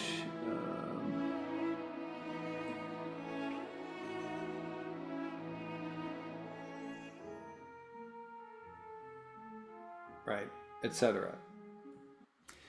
Smooth transitions, Fairly. musically appropriate, getting you in and out of those different situations appropriately. Nice work. Yeah, thank you. No, it was a lot of fun doing that. And I don't know if are there other questions that are coming up? Yeah, I got a couple in the queue that I'm ready to launch. We've talked a bit about your goals that you had going into it, and the question coming in is, were these goals defined? Did you have pillars as part of them? And maybe extending that question, how did you communicate those to the team at Demute and also the developers? Like, how much involvement as the composer, music designer working remotely, were you exposing the other teams to these goals, pillars, and processes? Right. So the way I did it initially, because originally when I was having conversations with them, I asked them what they wanted to do for the audio engine kind of component, and the lead producer was like, "Oh, we're just going to do stuff in Unreal," and I'm like, "Have you thought about Wise?" And so I introduced them to Wise, and I did a couple of screencast videos where I actually showed them different things that I could do as far as how robust the system was and things I could do. And as soon as he saw the video, it's like, okay, we're using Wise, which was great. And so they so part of it was that aspect of it. Another component was that proof of concept stuff I was talking about, where I would try some things out and I would upload the Wise session, and this is a very common thing, I think. So if you look at the work units here, there's a default work unit for the interactive music, right? Yep. And then there's mine. So because I was working remotely from my end, so the audio team at Demute would use the default work unit, and they would have certain things within here. And you can see it more here. Demute has a bunch of stuff in their actor mixer hierarchy, but there's also stuff in the default work unit. Yep. So like having everybody who's working on a project kind of use different work units means that I could just update my work unit, and we were using Perforce for version control. So basically they could just update their version of Wise with my stuff in it, and then run it in the Unreal Engine and see it working in real time. Yeah. So that's one of the ways that we would do things. And we'd use tools that were more like a Discord type server type tool to communicate. Got it. So there'd be that kind of stuff. Occasionally there'd be like a Zoom style web meeting where we would just go over things. So over the course of it was like 4 to 5 year development cycle. Yep. On this. So over the course of all that time, we would just have check-ins and communicate. So that's part of it. I forget if there was another element that I didn't cover? Yeah, again, you start with an idea of what you're trying to do. It unfolds in real time right alongside the development team because you're in the game, you're in the Right. tools, you're in their process, and it continues to like I imagine, you receive back the stems, they go into your prototyping work unit in the music system, you establish the music design within the system, and then at some point it gets carried to the game, and the Right. development team, they hear it. There it Yeah. is. It toggles on, and it's already in the way that you expect it as the composer. Yes, for sure. And so that's generally the way it goes. And then it is a lot. The other part is just the communication aspect of Yeah. just checking in with them and saying, "Hey, has this worked? Does this make?" Or me talking with the audio programmer, who at the time was Pablo Diaz, and he. Yes. And we would, I'd like, does this make sense to you? And he was like, yeah, it's fine. That was usually Pablo's response on a lot of things. It's just like, am I doing this? I'm pushing this too hard? No, it's good. Yeah. Even that thing that I mentioned earlier, the idea of doing the cinematics the way I did them, Yes. because I checked around with some friends of mine, like folks like Alex Brandon and stuff who've been in the industry a long time. I'm like, has anyone done it this way before? And Alex is like, well, we thought about it, but we didn't, Yeah. and so I'm part of me is still very much a student, and like this is just a solution that I came up with Yeah. on a very complex system, but I'm way interested in, kind of seeing how far I can really push the system and learning from others and what they're doing, and what you guys are doing at Wise Up on Air is definitely, it's the idea of sharing with the community, and just drilling down as deep as possible is I think part of that. That's great. It's so Yeah. good to have examples like the ones you're showing here today and talking about it, because it can go deep, and yet at the same time you started with a very clear vision Mhm. for what you wanted from a goals perspective. You Right. brought experience that you had, arriving at a kind of refined simplicity for the ambient or battle systems, Right. like there's a kind of, and I say refined simplicity, Mhm. because it's through this process of iteration over games or over the years that we hone in on the really valuable pieces of what we're trying to communicate.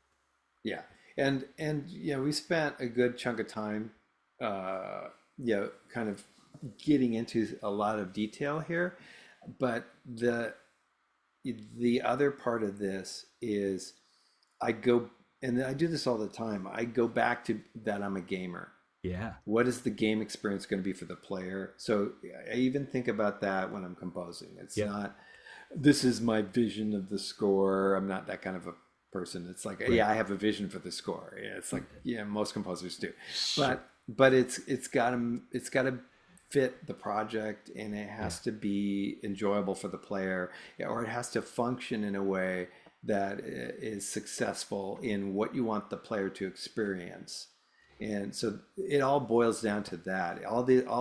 the different tricks that we're doing here to try to get things to perform a particular way. It's just got to feel really good to the player as they're playing the game. Yeah. And so, So that's the simplicity part. The refinement part is all this complex stuff. yeah, totally. And so maybe with that, a question coming in from the chat: how has your composing changed since Outcast to now? Right? Like, what if you could? Since the original Yeah, Outcast? since the Yeah. original. Like, what have you maybe iterated on across Yeah. these variations? Yeah, so I'm gonna flip over. Okay, So cool. just so I can see You're Damien. doing great. um, so how does it change? Well, the systems in 1999 were that Red Book Audio thing. So Yeah, the systems are more complex. There's more that you can do, yeah, and so it's because I've been on music. I've been in. The reason I'm wearing this is not a glove. This is a MiMu glove. I thought we'd get to So this. it's Here a we are. gesture control glove. So I've been on the forefront of music technology since the beginning because when I graduated from Berklee College of Music in 1983, um, DAW didn't exist. Pro Tools didn't exist. Music notation software didn't exist. It was pencil and paper and analog recording. So so I've been the early days of digital recording, the really wonky early days of music notation software, where we had to use programs like Passport Score, which was ASCII. You had to type everything in ASCII in lines. You know, it's like all sorts of crazy stuff. And so I've dealt with a lot of broken technology over the years and ways of hacking it. And so I'm just by nature, I think, that kind of person that likes to explore. I build my own DAW systems here at home. So my studio DAWs are all stuff that I built. And it's all PC based here, just except for my phone. And the reason is because I like the modular aspect of PC building, where it's like if you don't like your video card, you can just swap it, or you add a new, you need new memory, you just do it. If you need new hard drives, you just do it. So Yeah. I like, some of it may be a control issue, I don't know, but it's also just, like for me, it's like I love being able to soup up my rigs so that they're fire breathing, gas guzzling hunks of steel. And so that's part of it. The technology thing has always been there. And I think that's as far as what has changed is like the original Outcast was in the beginnings of digital audio recording. So we were recording on Tascam DA88s, I which was remember. an 8-track Yep. digital audio recorder. I already had a DAW that PC DAW, but we're talking. I think the DAW software I used was Voyetra Sequencer Plus. No, it would have been later than that. The first DAW I ever used was Voyetra Sequencer Plus Gold, but I moved from that into Cakewalk, Yep.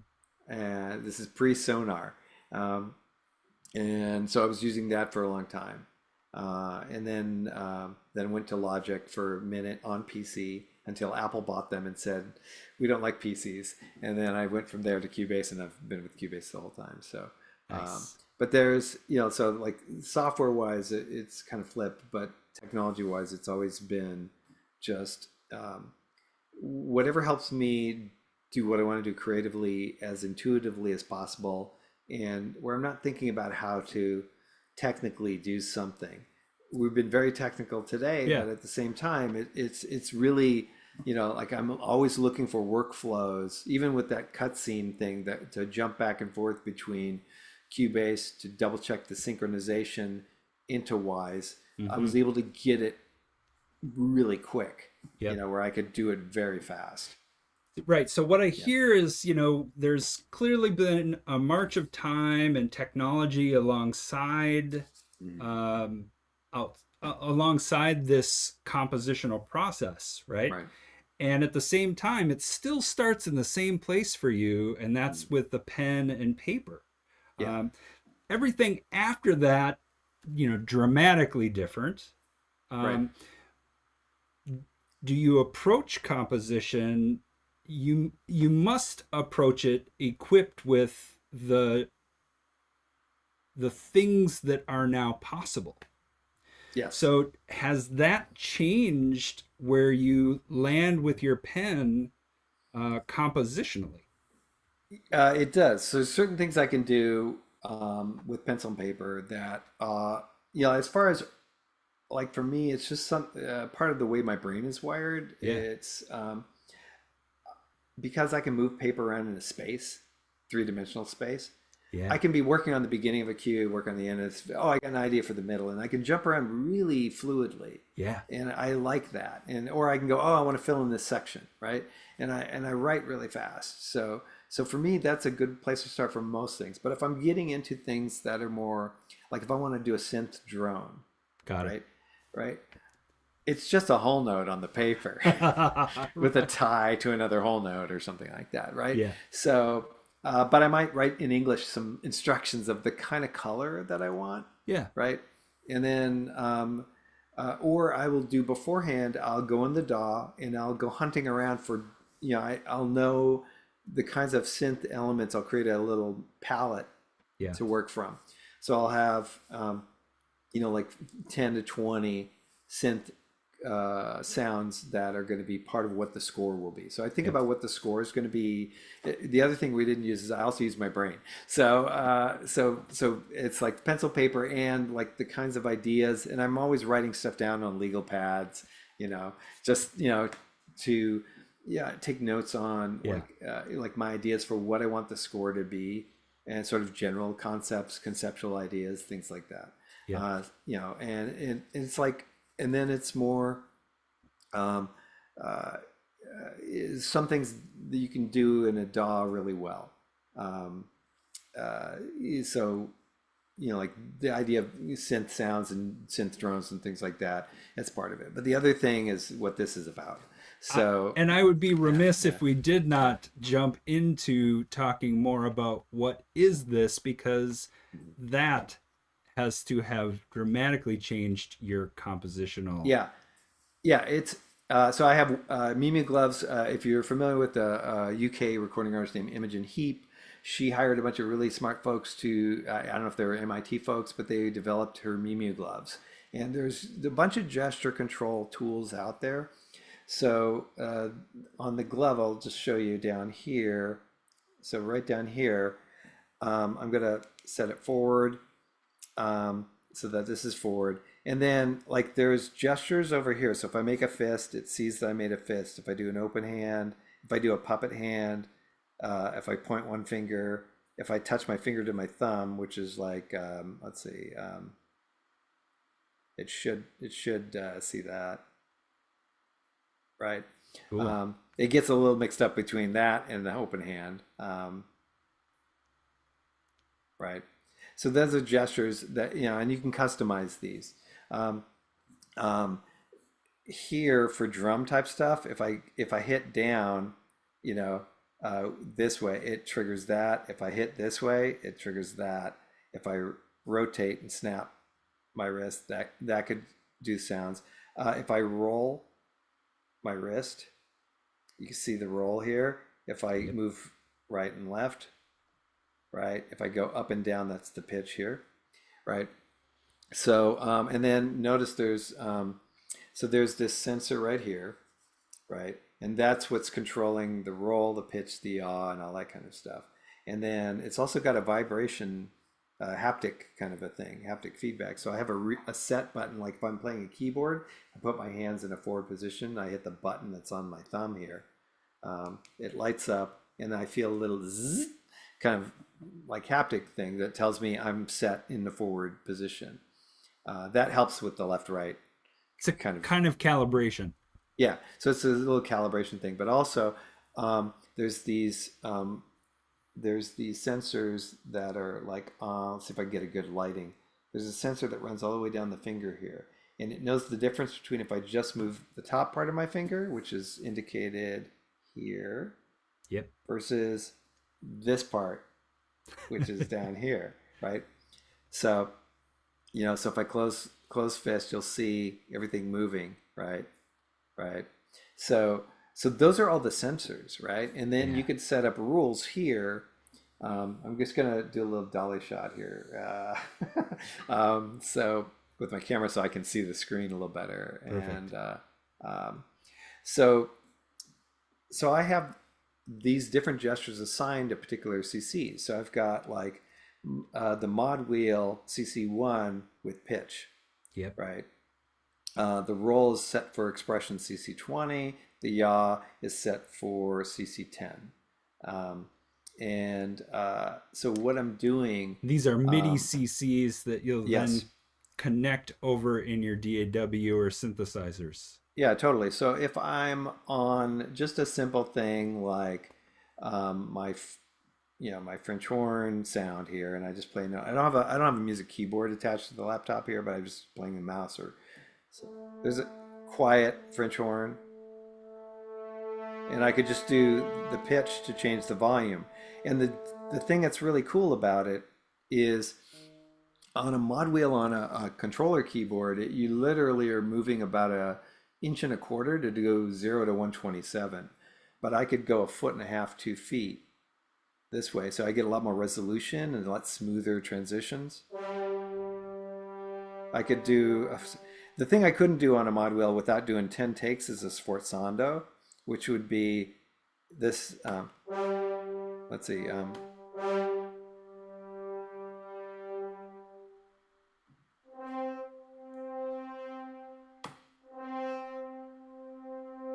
so I can be a lot smoother and get something that sounds a little more musical with Yeah. just something like a French horn section sound.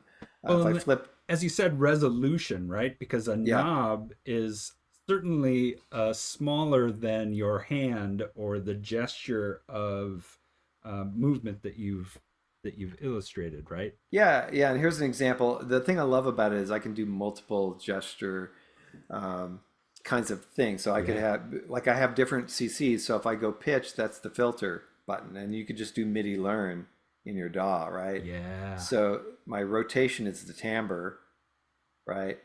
And then my left to right is the drive, right? And I set it, notice how if I go right and keep going, it stops at a particular value. Yeah. So in the Glover tool, you can kind of customize what those values are, right? Nice. So now if I played just this is just a middle C.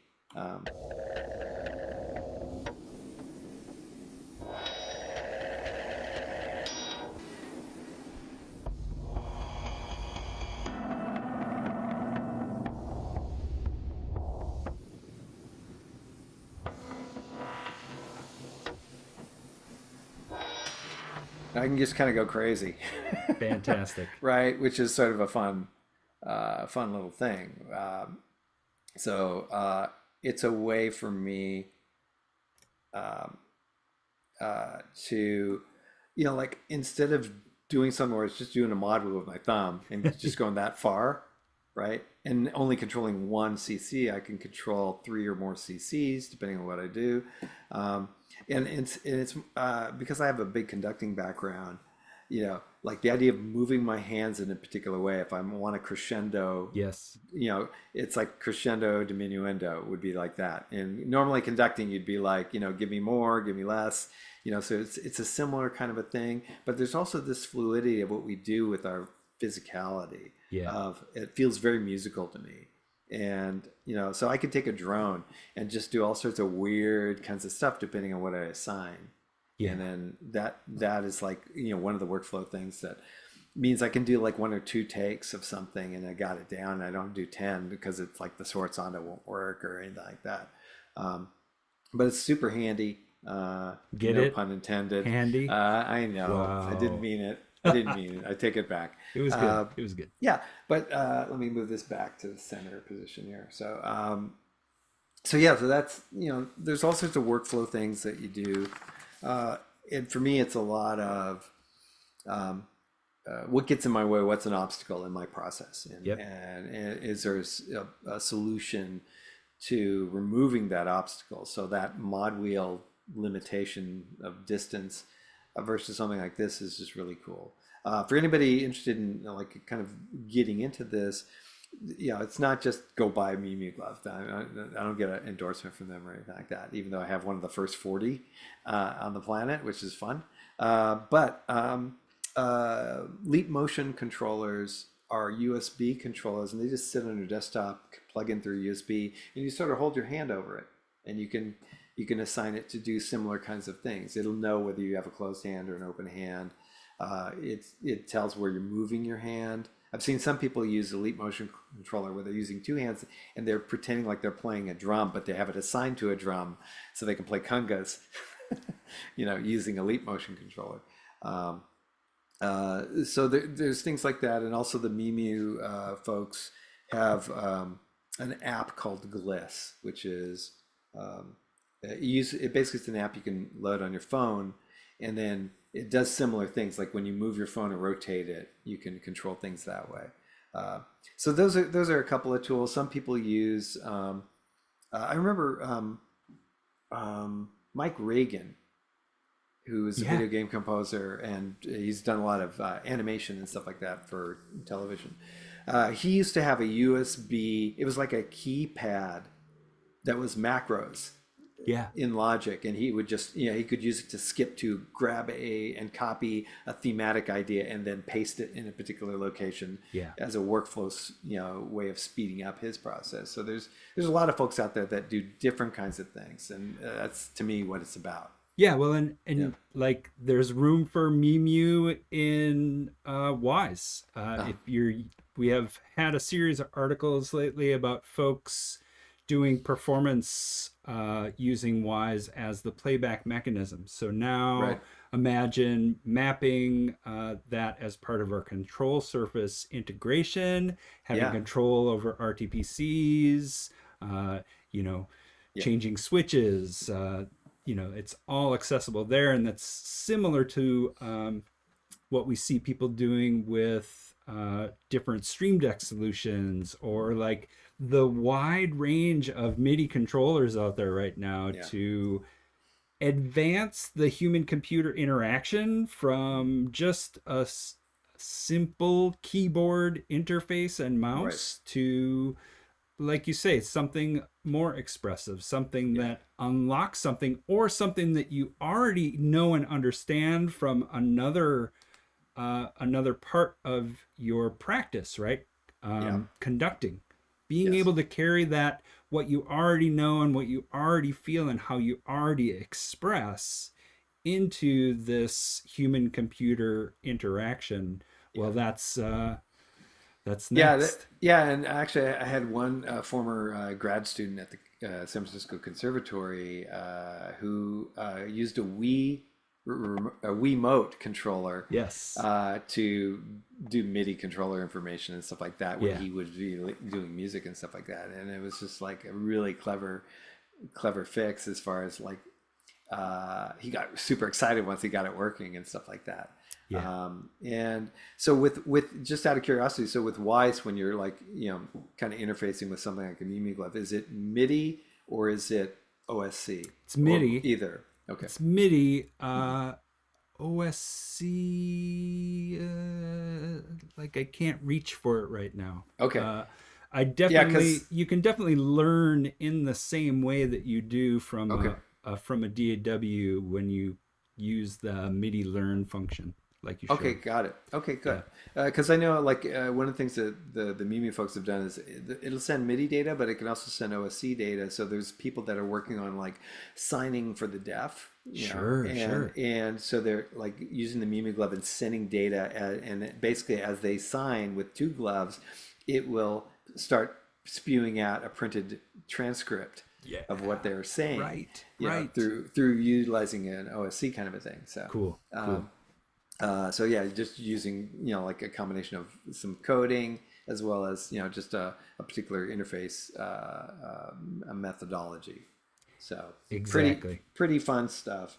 I love it. I love it. Yeah.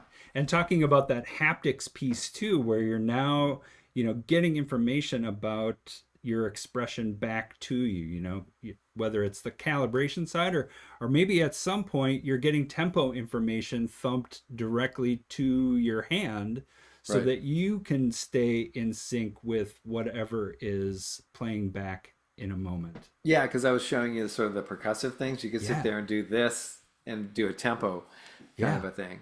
It's just like one of those sort of percussive kind of maneuvers. I don't know about doing this as a tempo, but it's really cool. And like like for me, it's it's another way of expressing, but it helps you kind of get there a little quicker. And it's also like it just feels more, like I said before, musical for me to be able to play a drone on a keyboard and just move my hand and just listen to what I'm doing. And then I was, if I kind of just do this is like I get a really cool kind of thing out of it. Yeah. That would, it's not me taking 3 sliders and kind of and using my elbow to hit the note or something. So that part of it is like really, really fun. Well, and the cool thing is that you're recording that automation as well. So you get those automation tracks alongside your recorded audio tracks or your synthesis. okay, you want to go deep, you can now edit those with a click and a pop and a whatnot. Yeah. So yeah, it goes Yeah. even further from there. Well, I would Yeah. say that that is definitely a clear way that your composition Yeah. has changed since the first Outcast. So Yeah, for sure. And then the other thing you can also do is there's solo and mute buttons here, right? yeah, So I could do a pass where I have everything on, right? yep, And then in the DAW I could sit there and like when you're looking in Logic or wherever and you're saying, okay, I just want to look at CC10, yeah, right? And then you go in there and then you grab all that data and rope it and delete it. And you just yeah, want to do a CC10 pass, cool, right? So then you just solo from the Glover software the CC10 information and then record that, and it leaves all the other stuff alone.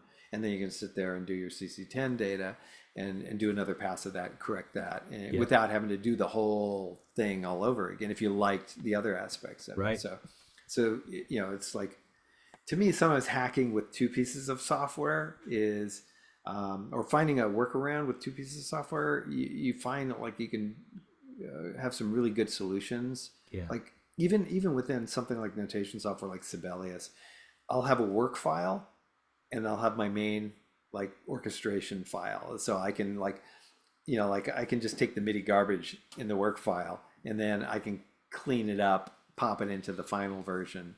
yeah, And basically I'm using like two windows to do things like that, and or running Pro Tools and Cubase simultaneously because there's certain things I want to do, or Wise in Cubase, which is mm-hmm. what I was doing when I was doing the cinematics. So I'm like figuring out what I'm going to do in the Cubase for the timing of things, and then jumping into Wise, testing it out, using the Wise recorder Yep, feature in the effects to be able to record the music segment playing out, yep, taking that, popping that back into Cubase, checking it against picture just to make yep. sure everything's working beautifully.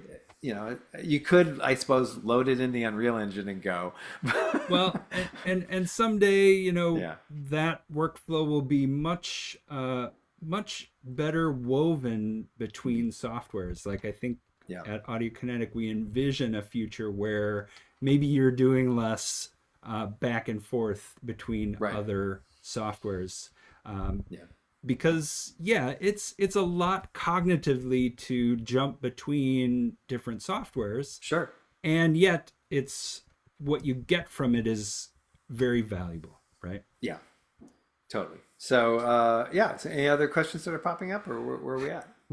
We've landed at a Sweet. great Yeah, place in the chat. Thanks to folks out there yeah, who thank you chimed all. in with great questions. Thanks for helping move our conversation through all of its phases. Lenny, Yeah, nicely done. Yeah. yeah, thank you, Damien. I appreciate it. Oh yeah, Yeah, it's a pleasure. So, any good last times. words? Any last thoughts for folks?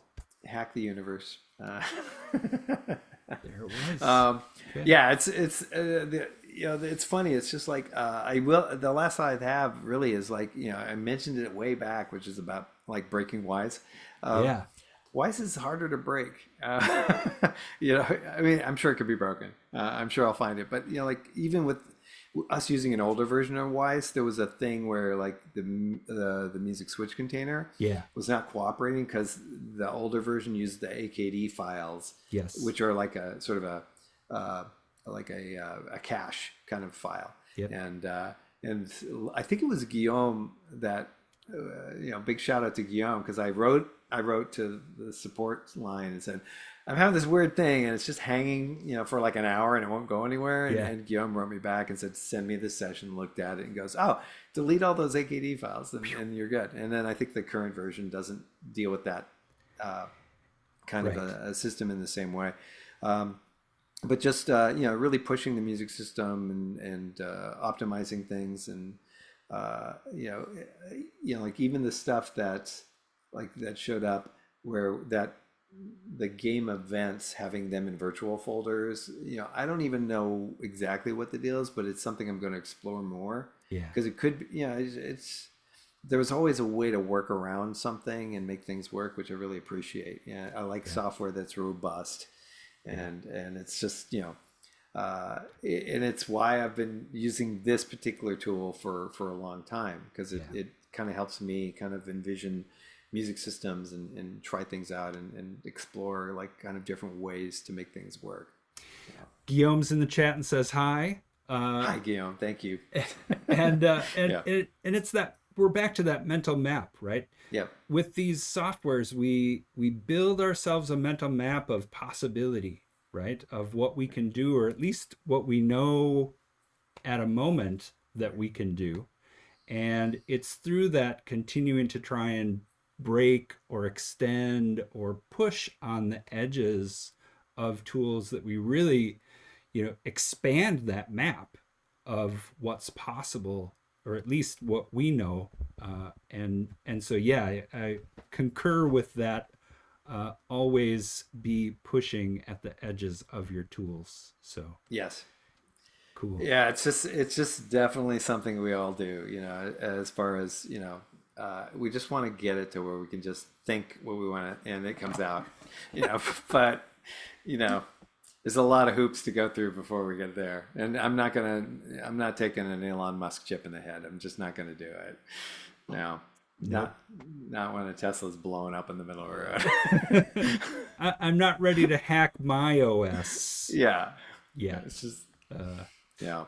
Cool. It's a noble idea. It's just needs to be well executed. So anyway, Damien, thank you so much, and thanks to everybody for hanging out with us, and and thanks again to Guillaume for saving the day. Cheers. Right. Check out that blog post that I surfaced at the beginning that Guillaume wrote about our current release schedules. Guillaume, you're kind of the second star of this show. And we hope to see you in the future here at Wise Up on Air or out in the community. Keep doing cool stuff. Lennie, thanks again. It's been a pleasure. Damien, it's been a pleasure. All right. Take care, everybody.